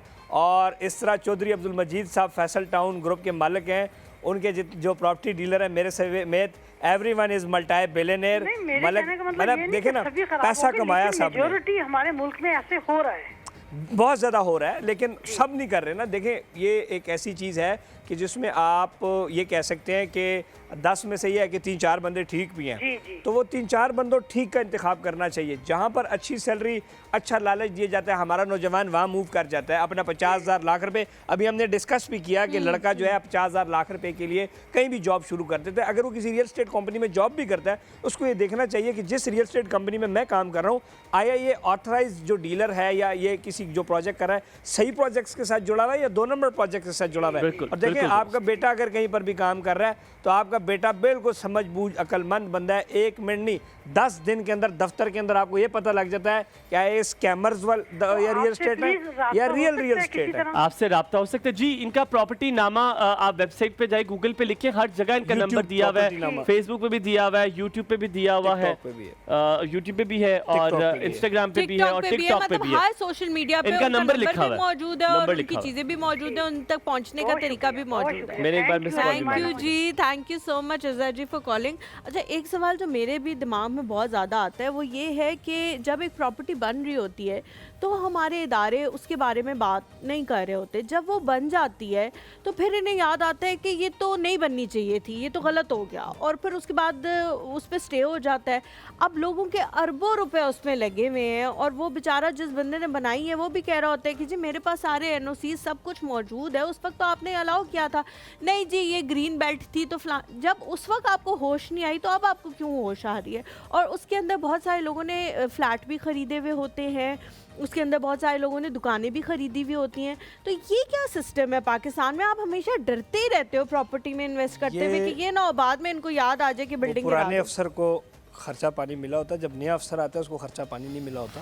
तो उसको खर्चा पानी मिलता है तो वो भी जो पुरानी वाली जुबान है वही बोलता है। ये हमारे इतना भी सच नहीं बोलना ना, हमारे इस मुल्क का, इस सिस्टम का, ये इस मुल्क के साथ जाती है। इसीलिए ना रियल स्टेट ना और इसीलिए बाहर से या इस मुल्क के अंदर लोग मैसिव लेवल पे इन्वेस्टमेंट्स नहीं करते कि इदारे आपकी तरक्की के अंदर एक बहुत बड़ा बैरियर है। डेवलपमेंट अथॉरिटीज़ एक बैरियर हैं। पहले आपको एक कानून देते हैं, अगर आप सीधा कानून के ऊपर जाना चाहें, आपने किसी प्रोजेक्ट का NOC लेना है, आपने सिर्फ और सिर्फ एक बिल्डिंग का NOC लेना है, अगर आपने 50 लाख रुपए रिश्वत नहीं दी तो आपको NOC नहीं मिलेगा। आप सोसाइटी बहुत अच्छे तरीके से बनाएं, लेकिन आपने 50 करोड़ रुपए रिश्वत नहीं दी तो नहीं रहे। तो इसीलिए हमेशा हम रिक्वेस्ट यही करते हैं वज़ीर आज़म से, आर्मी चीफ साहब से, कि जो SIFC बनाया है, स्पेशल इन्वेस्टमेंट फैसिलिटेशन काउंसिल, के 1 विंडो ऑपरेशन, ये हम पाकिस्तानी लोकल बिजनेसमैन को इसमें वो सहूलत दी जाए। हाँ। ताकि हम मैं चाहता हूँ कि मैं 1 अरब रुपए का प्रोजेक्ट पाकिस्तान के अंदर बनाऊँ तो मुझे एक ऐसी विंडो मिले जहाँ से मैं अंदर हूँ। और पूरी दुनिया में लोग दुबई क्यों जाके, हम क्यों दुबई, पूरा रियल एस्टेट दुबई में इन्वेस्ट कर रहे हैं? वजह ही उसकी ये है कि आप वहाँ से इंटर होते हैं और बाहर जाते हैं और सिंगल सिस्टम में 1 रुपया नहीं देना पड़ता, काम हो जाता है। सो जब तक सिस्टम नहीं बेहतर होगा, जब तक डिपार्टमेंट्स नहीं बनेंगे, दुबई लैंड डिपार्टमेंट की तर्ज के ऊपर लैंड अथॉरिटीज़ यहाँ पर बाकायदा काम नहीं मिलेंगी, तब तक ये मसाइल चलते हैं। ठीक है। अच्छा, मैंने ये भी सवाल पूछना है कि बहुत सारे लोग जो हैं वो कहते हैं कि जी डेवलपर्स या जो प्रॉपर्टी वाले हैं वो हमें लूटते हैं। अब अगर एक बंदा, जिस तरह आपने खुद ही कहा 1 अरब की आपने इन्वेस्टमेंट की है और उसके बाद आप 50 करोड़ रुपए जो है वो उसकी रिश्वत के लिए दे रहे हैं, तो वो आपने कहीं ना कहीं से तो पूरा करना है ना। अगर ये कॉस्ट कटिंग हो जाए तो क्या पैसे भी कट हो जाएंगे या लोगों को सस्ते मिलेंगे? हमारे साथ कॉलर है, उसके बाद मैं कैसे रहें जी? अस्सलाम वालेकुम। वालेकुम सलाम जी, कैसे हैं आप? अल्लाह का करम, दुआएं जी। इस्माइल साहब से मेरा एक सवाल है, और डेफिनेटली ये एक फेमस हैं, कराची के अंदर भी हैं और इस्लामाबाद में ऑब्वियसली ये काम कर रहे हैं और बड़े खुश अखलाक हैं। मेरा भी बिजनेस रियल एस्टेट से ही है। आई वाज इन दुबई, 12 साल में यूएई के अंदर मैंने काम किया है।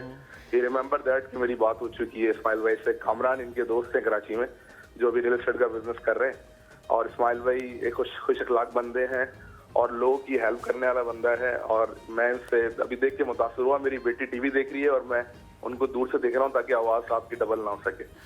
तो इस्माइल भाई, हाँ, इस्माइल भाई जो है ना हमारे, ये जिस तरह बिजनेस कर रहे हैं और लोगों के सामने हाईलाइट होके काम कर रहे हैं। रियल एस्टेट जो कि फेक रियल एस्टेट वाले हैं, कभी भी पब्लिक और मीडिया के सामने आकर काम नहीं करते। तो डेफिनेटली मेरा एक टाइम गुजर गया रियल एस्टेट के अंदर। मैं इस टाइम सामा बिल्डर्स के लिए भी काम कर रहा हूँ और लोकल प्रॉपर्टीज पे भी काम कर रहा हूँ इन कराची। तो मेरी ख्वाहिश है कि इस्माइल भाई जैसे लोग कराची आए और अपनी परफॉर्मेंस दिखाएं और हमें बड़ा, और मेरी ख्वाहिश है कि ये मेरे फेवरेट हैं और मेरी ख्वाहिश है मैं इन जैसे भाइयों के साथ काम करूं। ये मोटिवेशन है। हाँ, रियल एस्टेट अभी आपकी ऑफर को जो आपने रिक्वेस्ट किया, हम इनसे कहते हैं यार ये कौन सा मसला है, आपको साथ रख लेते हैं। 25 years old, मैं अपने अब्बू का हाथ पकड़ के काम सीखा हूँ, वालिद साहब का हाथ पकड़ के काम। बस अभी हम सिफारिश करते हैं, आपने ये करना है कि जो फाइल आप बेचेंगे, जो प्रॉपर्टी बेचेंगे, उसमें 2% आपने हमें देना है, तो हम आपका भी बात करा देते हैं। मैं आपको इस्माइल भाई के बारे में बताऊं। इस्माइल भाई इस टाइम इस्लामाबाद, DHA और ब्लूवर्ड तमाम प्रॉपर्टीज इन कराची में भी बैठ के हम जैसे एजेंट्स को जो है रिकमेंड कर रहे हैं और हमें इनकी वजह से रोजी रोटी मिल रही है। ये कराची के अंदर भी लोग, This is your achievement. This is your achievement. अल्लाह ताला इनको ऐसे ही रखे और जिस तरह आप कह रहे हैं कि कराची में आके भी इंशाल्लाह काम करें, इस बारे में भी पूछते हैं इनसे। I think he is already doing it, वो चाह रहे हैं कि और काम करें। आप मेरे ख्याल में पहले से कर रहे हैं, मैंने आपको देखा आप कराची में काम करते हैं। ब्रेक ले, फिर वापस आते हैं आपकी इस कॉल का, आप प्लीज रिस्पॉन्स कीजिएगा। लेट्स टेक अ ब्रेक है।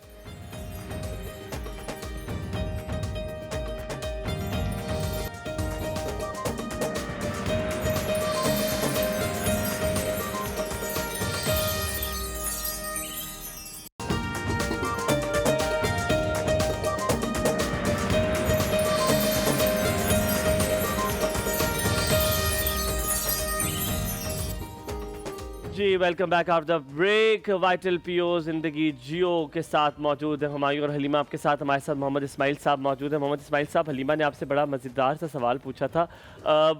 सब कुछ बन जाता है, कंस्ट्रक्शन हो जाती है, शी आस्क्ड दैट, वो सब कुछ हो जाता है, फिर उसके लेटर ऑन पता चलता है। लेकिन अटैच्ड के कभी कभी गवर्नमेंट को भी रोड बनाने का याद आ जाता है कि उस ज़मीन से एक रोड गुजरनी है। जब तक एक सर्टन अमाउंट ऑफ ज़मीन आपकी नहीं है, आपको उसका एवज कुछ नहीं मिलता। ठीक है, आपके पास इतनी ज़मीन होगी तब उसकी जगह आपको कहीं पे प्लॉट मिलेगा।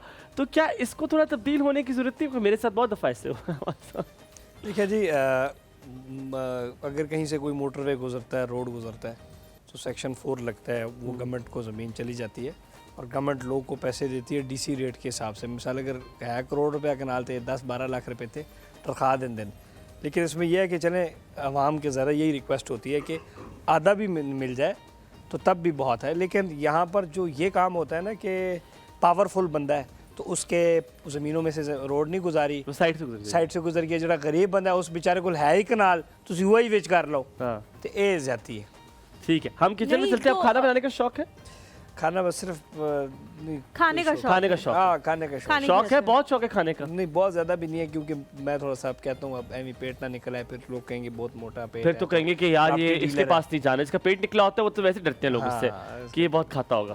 वो थोड़ा सा बस हम किचन की तरफ जाते हैं। बल्कि how about you go, I will stay here. Okay, ठीक है। मैं इस्माइल साहब के साथ थोड़ा सा गप्पे शप्पे मार लेंगे हम। जी ज़ैनब जी, कैसी हैं आप? मैं ठीक ठाक, आप बताएं। मैं बिल्कुल ठीक।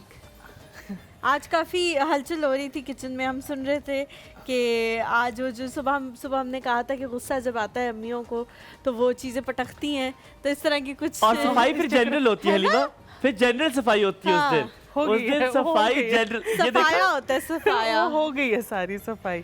आज और ज़ैनब तो कुछ बोली नहीं है उसके साथ, लेकिन जनरली होता है कि अम्मियाँ बोल भी रही होती हैं, बुड़बुड़ा रही होती है, जब तक मैं नहीं करूँगी कोई भी नहीं करेगा, ये नहीं होगा, वो अच्छा नहीं है, मैं ऐसे करती भी नहीं। नहीं यार हलीमा, सो सैड यार, तुम एक्ट भी नहीं करके दिखाती। मैं तो अम्मी बन के दिखाता हूँ, मैं तो अम्मी बन के दिखाऊँ। ये ज़ैनब अब छोड़ो करके। जी सब है।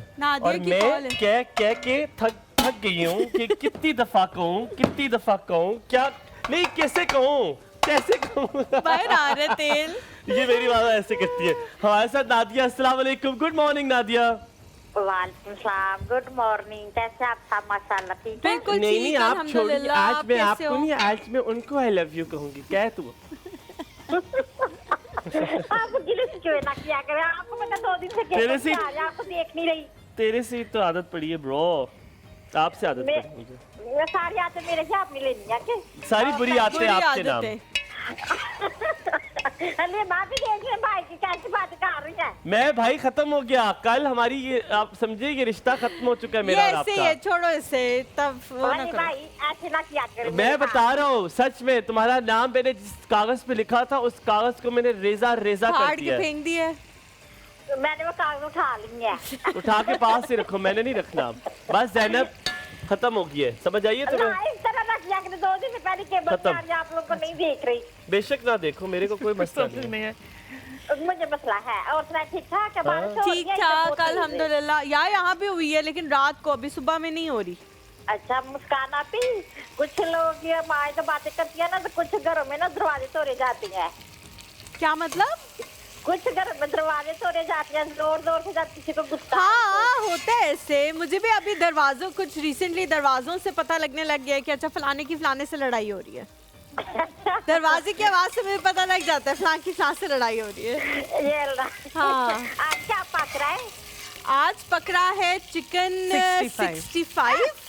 अच्छा, हाँ, और उसके साथ पकड़ा है सवैया, दूध दूध सवैया। सवैया।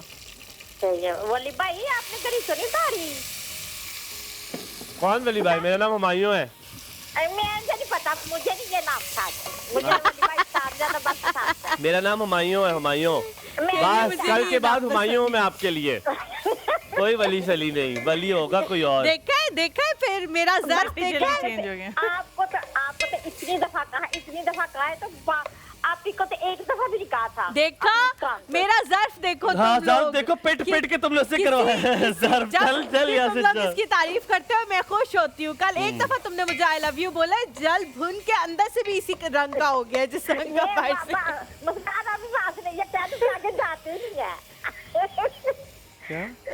ये टैटू से आगे जाते ही नहीं है। 10 से आगे जाते ही नहीं है। 1 2 3 4 5 क्या क्या 10। मरी में मुर्गी अच्छा लग रही है। शेर सुना जी, क्या मूड है? क्या? शेर सुनना वाली भाई।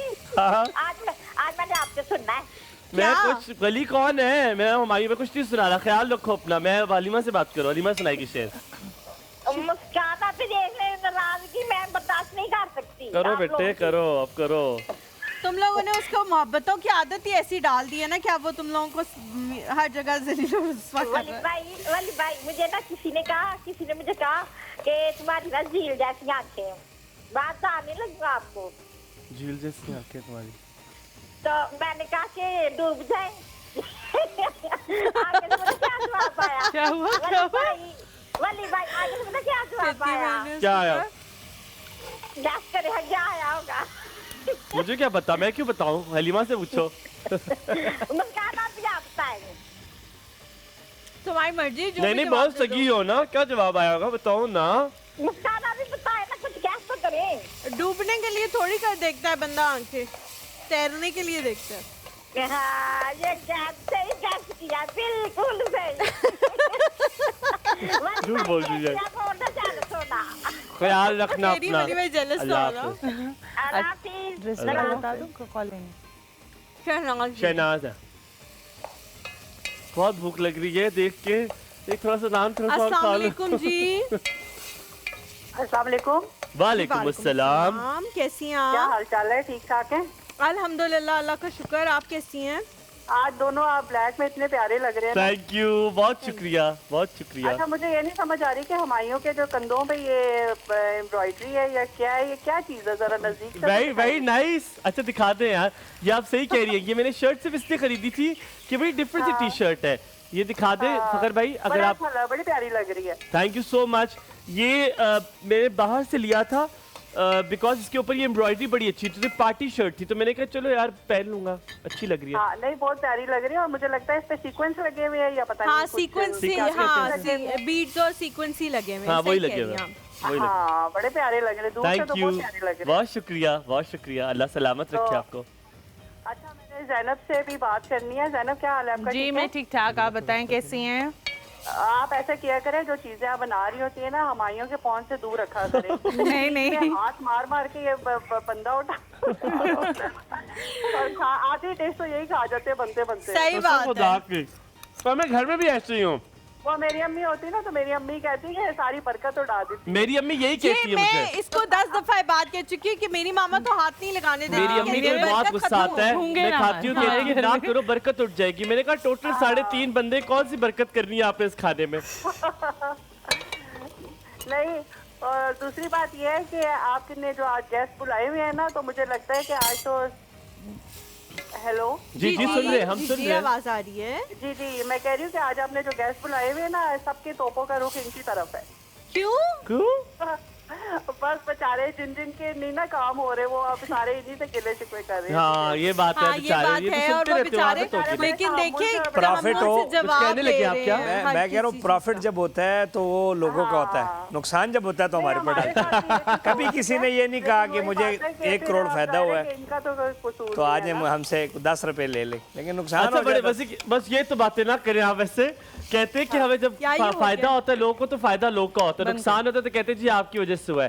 कहते कभी किसी ने नहीं कहा अगर 1 करोड़ का फायदा हो जाए तो कहे कि यार 10 रुपए नहीं, आप ले मैं लें। वैसे सच बता रही हूँ, प्रॉपर्टी के बिजनेस में बहुत फायदा भी है, हमें हो चुका। हाँ नहीं फायदा तो है, लेकिन पता है क्या, मैं इनको एक तजवीज देना चाहूंगी कि आप जो है ना अपनी कोई ऐसी कमेटी बनाए या कोई ऐसी चीज बनाए कि ये काली भेड़े आप में से निकल जाए। वैसे दैट्स अ वेरी गुड, ऐसा कुछ है इसमें भी सिस्टम है, लेकिन वो लेकिन वो मेंबर होते हैं, वो काली भेड़े वो मजीद स्मार्ट हो जाते हैं। हाँ लेकिन ये माशाल्लाह से इतने तो सीजन है कि इन्हें तो समझ आ जाती होगी ना कि कौन सही है कौन गलत है। बिल्कुल ठीक है, बिल्कुल सही कह रही है।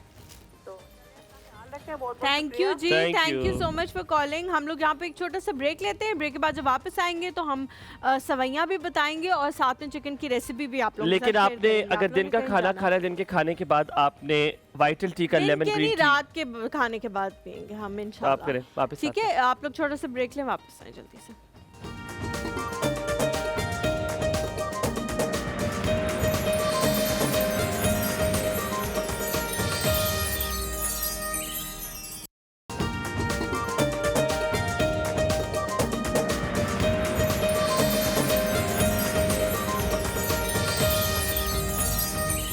Welcome back after break. आप देख रहे हैं एक और सोब हुमायूं और हलीमा के साथ, और आज हमारे साथ बड़े प्यारे से मेहमान हमारे मोहम्मद इस्माइल साहब हमारे साथ मौजूद हैं, जो रियल एस्टेट के हवाले से आपको बता रहे हैं। अभी भी बिजनेस साथ साथ कर रहे हैं, वॉइस नोट भेज रहे हैं, कोई मेरे ख्याल में बिक गया प्लॉट, सुन भी रहे हैं साथ साथ। मुबारक को आप लोग को प्लॉट एक और बिक गया, फैसल टाउन के बिक गया होगा। या आप मत इतना वो करो ना, पब्लिसिटी पे उनकी जान को भी खतरा हो सकता है। नहीं वो साथ लेकर आए कि सब कुछ उनको मिल रहा है जिंदगी में। हम हमारे साथ एक कॉलर है जो अपना नाम नहीं बताना चाह रही।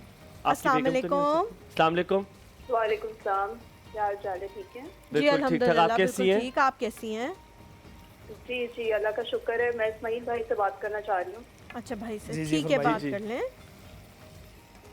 अस्सलाम वालेकुम। वालेकुम सलाम।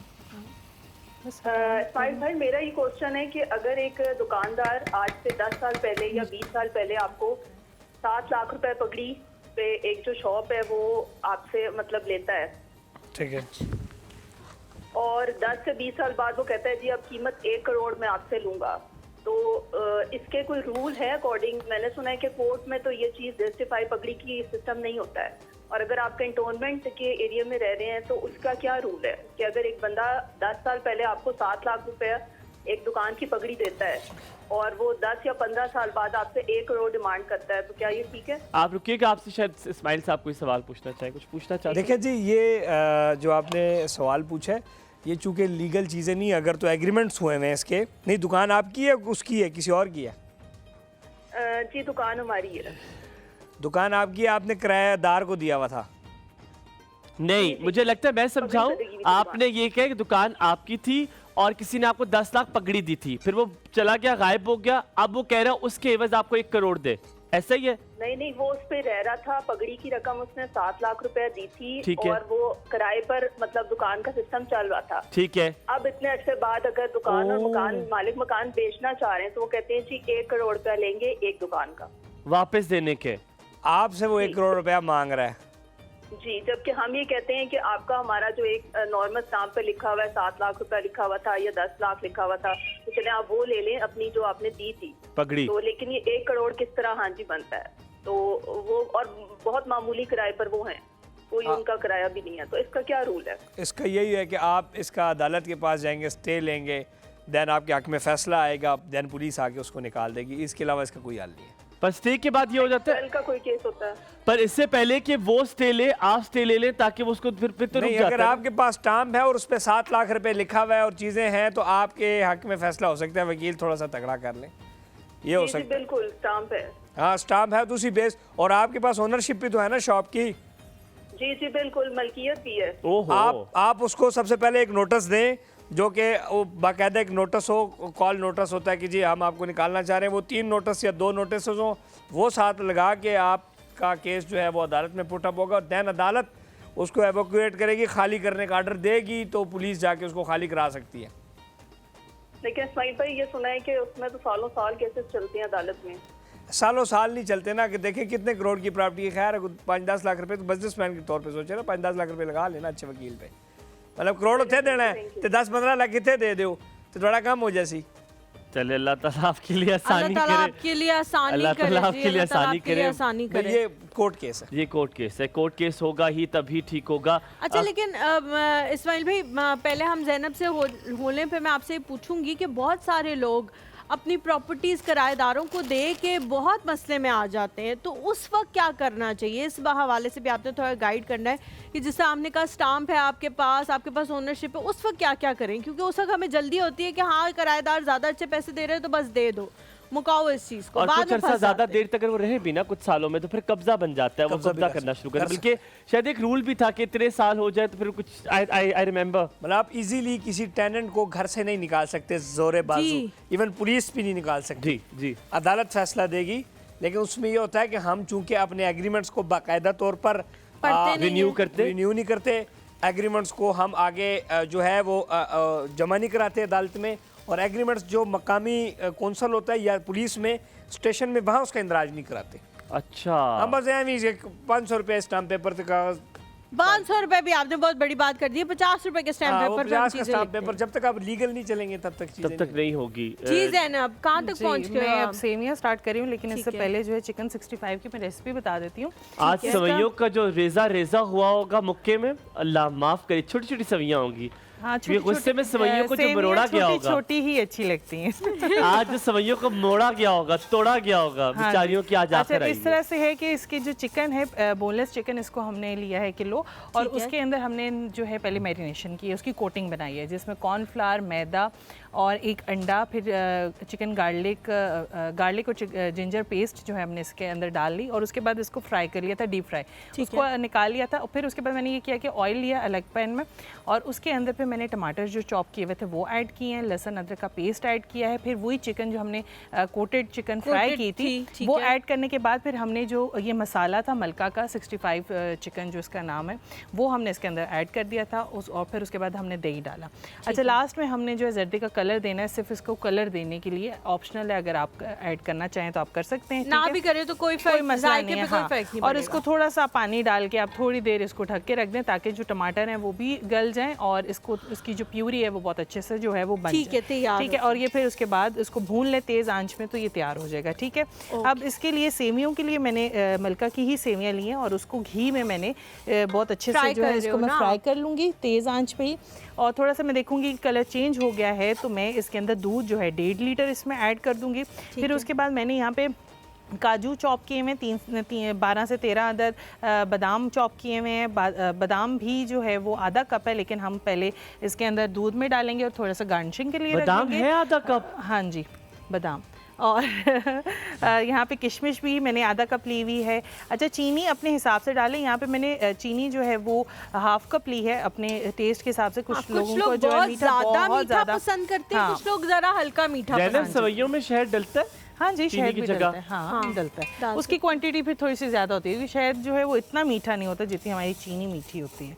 ठीक है जी, ठीक है। और बस ये कलर चेंज होगा तो कराने आपने कि किस टेस्ट कर लें आज चेक कर लूं कैसे ये अच्छा खराब आप हो तो इसकी भी मसला हो रेसिपी जाए। बता दो ज़ैनब। किसकी सेवइयों से की। ये मैं बता रही हूँ कि मैंने घी के अंदर सेवियां ऐड कर दी हैं तोड़ के। उसके बाद मैं जो हूँ इसके अंदर 1.5 लीटर दूध डाल दूंगी और फिर मैं इसमें काजू बादाम और किशमिश वो ऐड कर दूंगी और चीनी ऐड कर दूंगी। जैसे ही उसमें बॉयल आ जाएगा और मैं मुझे नज़र आएगा कि ये थोड़ा सा थिक हो गया है तो फिर उसको मैं डिश आउट कर दूंगी और ऊपर गार्निशिंग अच्छा लास्ट में केवड़ा एसेंस भी ऐड होगा, ठीक है, सिर्फ टेस्ट देने के लिए केवड़े का वो। और उसके बाद हम गार्निशिंग कर देंगे काजू से, पिस्ता से और बादाम से। ठीक है, तो अब ये सेवइयों का रंग तो बदल गया है। हाँ जी, बस मैं थोड़ा सा और इसको तकरीबन, है ना? हाँ मुझे एक बात बताओ ज़ैनब जी, ये वो दूध सेवइयों की रेसिपी तो है वो चल गया, कार्ड चल गया उधर आसमान स्क्रीन पे टीवी पे। और हलीमा ये इसको कैसे पता चलता है जैसे इसे गार्निश किया है ना, जैसे चिकन लगाया है, इसको डेली आइडियाज कहाँ से आते हैं मुझे समझ, ये क्या खुद क्रिएटिव करती हो, कोई यूट्यूब पे कहीं से देखती हो,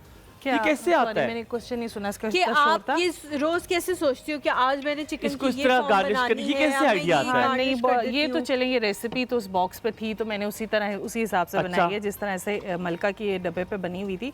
लेकिन बहुत सी चीज़ें मैं पहले से जो मैंने अपनी जिस जगह से सीखा था, एक तो वहाँ की रेसिपीज़ हैं, कुछ वहाँ के सिग्नेचर रेसिपीज़ हैं जो मैं यहाँ बना लेती हूँ, कुछ घर की रेसिपीज़ होती हैं और कुछ मेरे खुद के तजर्बे होते हैं जो मैं करती हूँ। रेसिपीज की नहीं बात कर रहा, ये जो आप गार्निश करते हो की बात कर रहे हो, ये आप डिफरेंट आइडियाज कहाँ से लाते हो? ये मैंने एक रेस्टोरेंट में काम किया हुआ है, मैंने बहुत बड़े होटल में काम किया हुआ है, तो वहाँ पे आइडियाज वो डेली कुछ आपको कभी खुद भी कुछ क्रिएटिव किया कि आज इस तरह करके देखती हूँ? हाँ, तो अच्छा हो जाता है? अच्छा हो जाता है। मैंने तो आज तक सलाद का, आज तक जब भी कोई चीज बनाई है ना सलाद की, अल्लाह माफ करे इतना बुरा बना है ना। मैंने जिंदगी में सबसे अच्छा सलाद ही बनाया और हमारे आप क्या बना लेते हैं फैमिली फंक्शन पे बनाया। मैं अंडा अच्छा बनाता हूँ। अच्छा कैसे बनता है? अंडा तो खुद बनता है, आप उसको क्या अच्छा आप करते हैं? क्या ऑमलेट बनाते हैं या फ्राई अंडा? नहीं, मैं एक देख रहा था, अरबी एक डिश थी उसमें नीचे टमाटर पहले वो उसे कहते हैं टमाटर के ऊपर अंडा डालते हैं। मैं बताता हूँ, बस हाँ, वो फिर उसको मिक्स नहीं करते।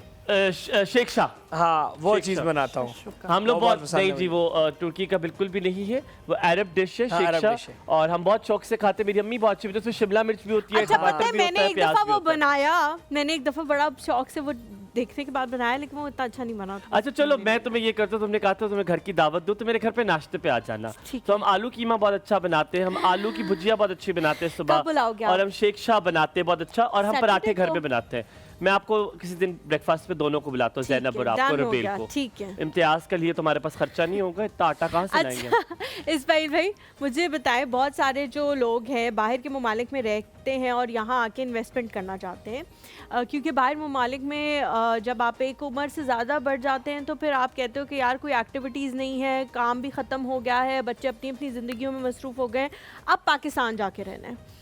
पहले से प्लानिंग कर रहे होते हैं और उन्होंने यहाँ पे प्रॉपर्टी ख़रीदी हुई होती है, और उसकी मेंटेनेंस वगैरह के लिए या तो उन्होंने अपने किसी रिश्तेदार को कहा हुआ होता है या फिर किराए पे दी हुई होती है कि चलो प्रॉपर्टी मेंटेन हो जाएगी।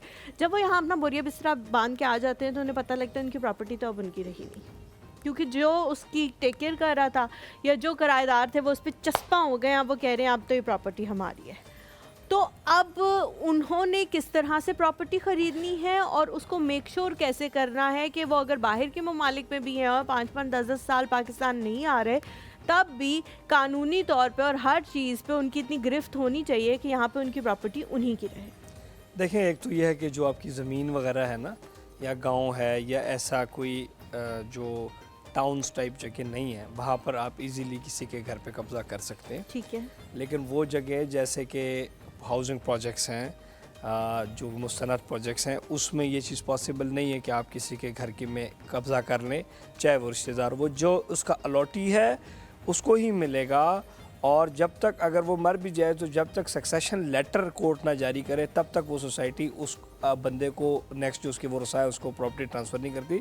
सो ये मसाइल वहाँ पर हैं जो मसाइल वाली जगह हैं, तो आप मसाइल वाली जगहों में इन्वेस्ट ना करें, बल्कि उन जगहों पे करें जहाँ पर मसाइल ना हो। हम यहाँ पे ब्रेक लेते हैं, ब्रेक के बाद वापस आएंगे। अब इनसे पूछें करियर वाइज भी दो चीज़ें मुझे मेरे जहन पे थी, जो दो सवाल एक साथ में पूछूंगा। एक ये कि अगर कोई करियर में आना चाहता है, रियल एस्टेट करियर में आना चाहता है, इन्होंने एमकॉम किया और एमकॉम करने के बाद ये इस फील्ड में आए, कौन कौन आ सकता है और क्या आना मुफीद है, कि आपके बच्चों को रियल एस्टेट में आना चाहिए नहीं आना चाहिए। दूसरा सवाल ये कि एसेट खरीदने के लिए क्या चीज़ें सोचना और उसका प्री रिक्विजिट जहन में रखना ज़रूरी है। Let's take a break.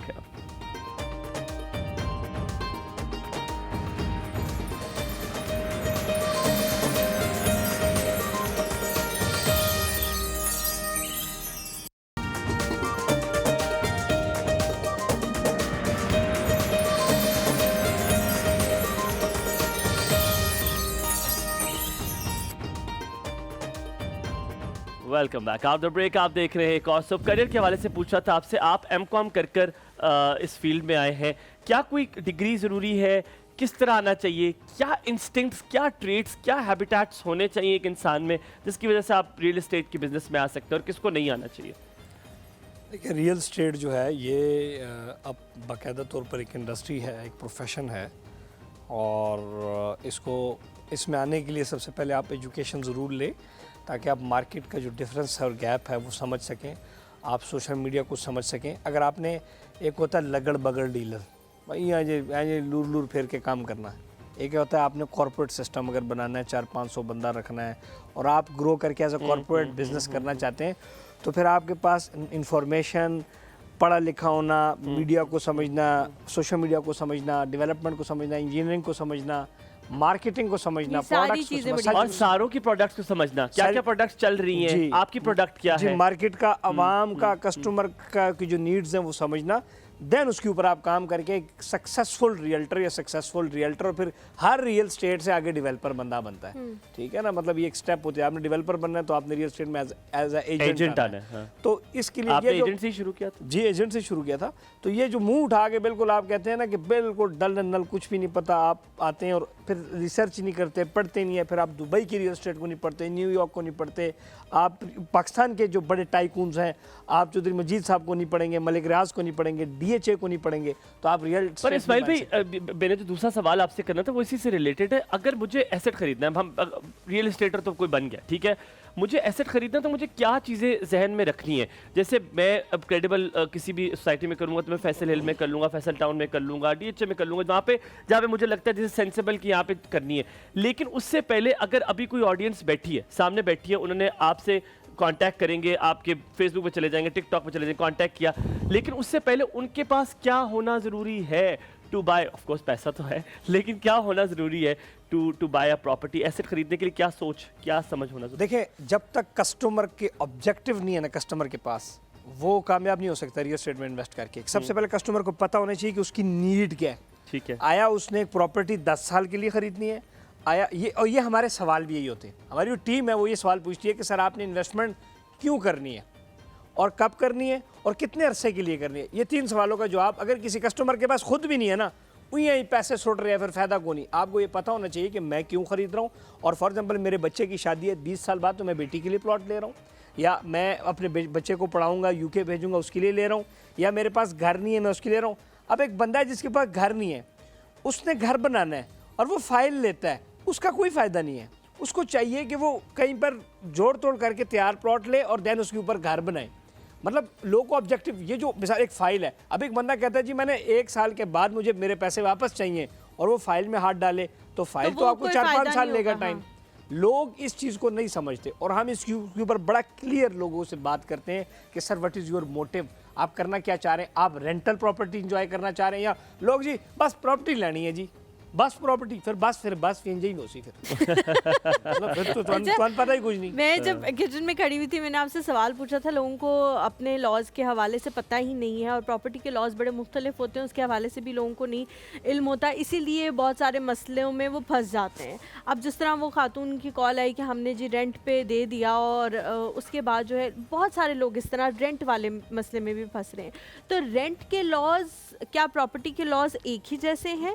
वो दोनों पढ़ के आपको अपनी प्रॉपर्टी रेंट पे देनी चाहिए? क्योंकि रेंट वालों से भी बहुत डर लगता है कि एक दफ़ा इन्होंने कब्जा कर लिया तो कैसे छुड़वाएंगे हम, हमारे तो अंडरवर्ल्ड में भी ताल्लुकात नहीं है कि उन्हीं से कह के छुड़वा लें। देखिए जी, जब भी आप कोई प्रॉपर्टी रेंट पर दें तो बड़ा सिंपल से उसका उसूल है। आपको अगर नहीं पता किसी भी उसूल का, आप किसी आम वकील से भी पूछ सकते हैं। आप जो इवन स्टाम्प वेंडर है ना, उससे भी पूछें कि भाई मैं आपको 1000 रुपये एक्स्ट्रा देता हूँ, मेरा काम सही सा करना। एक तो वो प्रॉपर जो अटॉर्नी टाइप होती है वो वहाँ पर ऑफिस में जमा होता है, दूसरा उसका एक कॉपी पुलिस के पास जाती है, और फिर वो हर साल रीन्यू होता है। आपने स्टाम्प पेपर किया हुआ है 2005 में और आपका टेनेंट आज तक बैठा हुआ है, तो फिर कब्जा ही होगा, और फिर आप उसको निकाल, और ख़ासतौर पर घर में अगर बच्चा है और खातून है तो फिर तो आप बिल्कुल भी नहीं निकाल सकते। ये तो कानून है ना, मतलब कानून है कि आप इस तरह किसी को नहीं निकाल सकते। पुलिस के पास कोई पावर नहीं है किसी को घर से निकालने की, जब तक ऑर्डर कोर्ट ना दे, और कोर्ट ऑर्डर था वो कहेगा जी मेरे पास जगह ही नहीं है जाने को। अब तो या तो हुकूमत उसको जगह दे, राइट्स तो वही है जो UK में इंसानों के हमारे भी हैं, वो अगर अप्लाई करने को आ जाए तो आप अगले को घर से निकाल ही नहीं सकते। अच्छा, दूसरी जो चीज़ मैंने पूछनी है कि जब एक घर में से घर का सरबराह जो है वो इस दुनिया में नहीं रहता और उसके नाम पे घर होता है, तो बाकी लोगों के लिए एक बहुत बड़ा Succession. मसला आ जाता है उसको ट्रांसफ़र कराने का। अब थोड़े मसले मसाइल शहरों में बेहतर भी हो गए हैं, लेकिन देहातों में अभी तक वही मसले मसाइल हैं। दूसरी चीज़ ये कि बहुत सारे लोग जो हैं उनके बच्चे मुल्कों से बाहर हैं।